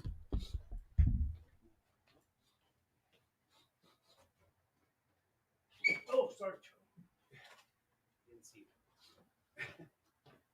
Poor Charlie. So these envelopes here, from people who ordered trifolds or Fifth Amendment cop cards, they came back, and that's going to be Maria Z in California. Maria Z, your trifold came back to me. It's going to be Charles H in Brown Deer, Wisconsin. Charles H, your trifold came back. Christopher Adams in Kentucky. Your trifold came back. David Muncie is the name. Your trifold came back. Jermaine Russell in New Mexico. You got, there's that's thick. There's a couple trifolds in there, and there's at least 2 pair of cop cards in there. Jermaine Russell in New Mexico. You got 2 trifolds and 2 cop cards that came back. Kevin W in Alabama. That's a trifold and a cop card. Alfonso. Isn't that funny? I said the name Alfonso earlier. Alfonso A in Henderson, Nevada. Alfonso A. And inside of here, Alfonso, you got 2 cop cards and you have 1 trifold. That's what's missing in here. That's what you're missing, Alfonso. And there's one more that I don't have the envelope, but I don't want to run around and try to find it right now. And plus, I stepped on Charlie's tail because I couldn't see. It was so dark. And so he cried. You guys hear him yelp? I'm not sure if you heard him yelp or not. Anyway, all right, listen, Basil, so good to see you, man. What's going on, brother? Basil. When Basil's not here, we notice it, don't we? He always adds a lot. Bruce, what's going on, my friend? Roger, everybody do me a favor. Type in that comment section for me. OTVO. Overturn Terry versus Ohio. Do me a favor. Jay Abate, he subscribed to the activist channels. I appreciate that, man. Javro has a double XL hoodie, brand new in New York, $40. If you're in New York, there's no shipping, $40. So you guys can reach out to me and ask me where Javro is in New York. I think he's in New York City. And so $40. And they're $55 on my website plus shipping. If you could get a We Don't Stop sweatshirt for $40, that's just over my cost. So get that. Citizens Cooperative. Good to see you, my friend. Wyatt Elder. It's always good to see you, brother. Always good to see you. Mark is in here. Dixon is in here. Eagle Eye Liberty. What's going on, my friend? OTVO. Right there. Tracy's in the room. What is going on? Buckaroo. How are you? Chevy. What's going on, Chevy? How you doing? April. How are you, dear? What's going on with April? How are things? Rip. What is going on? Hopefully some of the people who are missing their trifolds are in the room, or they at least hear that I called out their names. John, how are you? Avery Flowers. Avery, man, did you see Iowa got upset? Did you see that? Iowa got beat by Michigan in a duel. Crazy. I haven't seen the tournament. I haven't seen the duel yet, but I'm going to watch it. Dre Day, what's going on? Pepperbox, North Carolina. What is going on? How are you? Kurt, what is going on? What's the matter, you? All right, I will get the flock out of here. If I didn't say your name, who am I missing? I'm missing Bruce. I'm missing David. V. Boyer was here earlier. I'm missing Chevy. I got Chevy up here. He's always there. Mikey. I didn't see Mikey in here today. And I got to get the flock out of here. Listen, you guys, thanks for coming. I'll see you guys. I'll see you tomorrow, most likely. But if not, I'll see you on Wednesday. Thank you so much for coming. I'll see you on the next one. Later, Gators.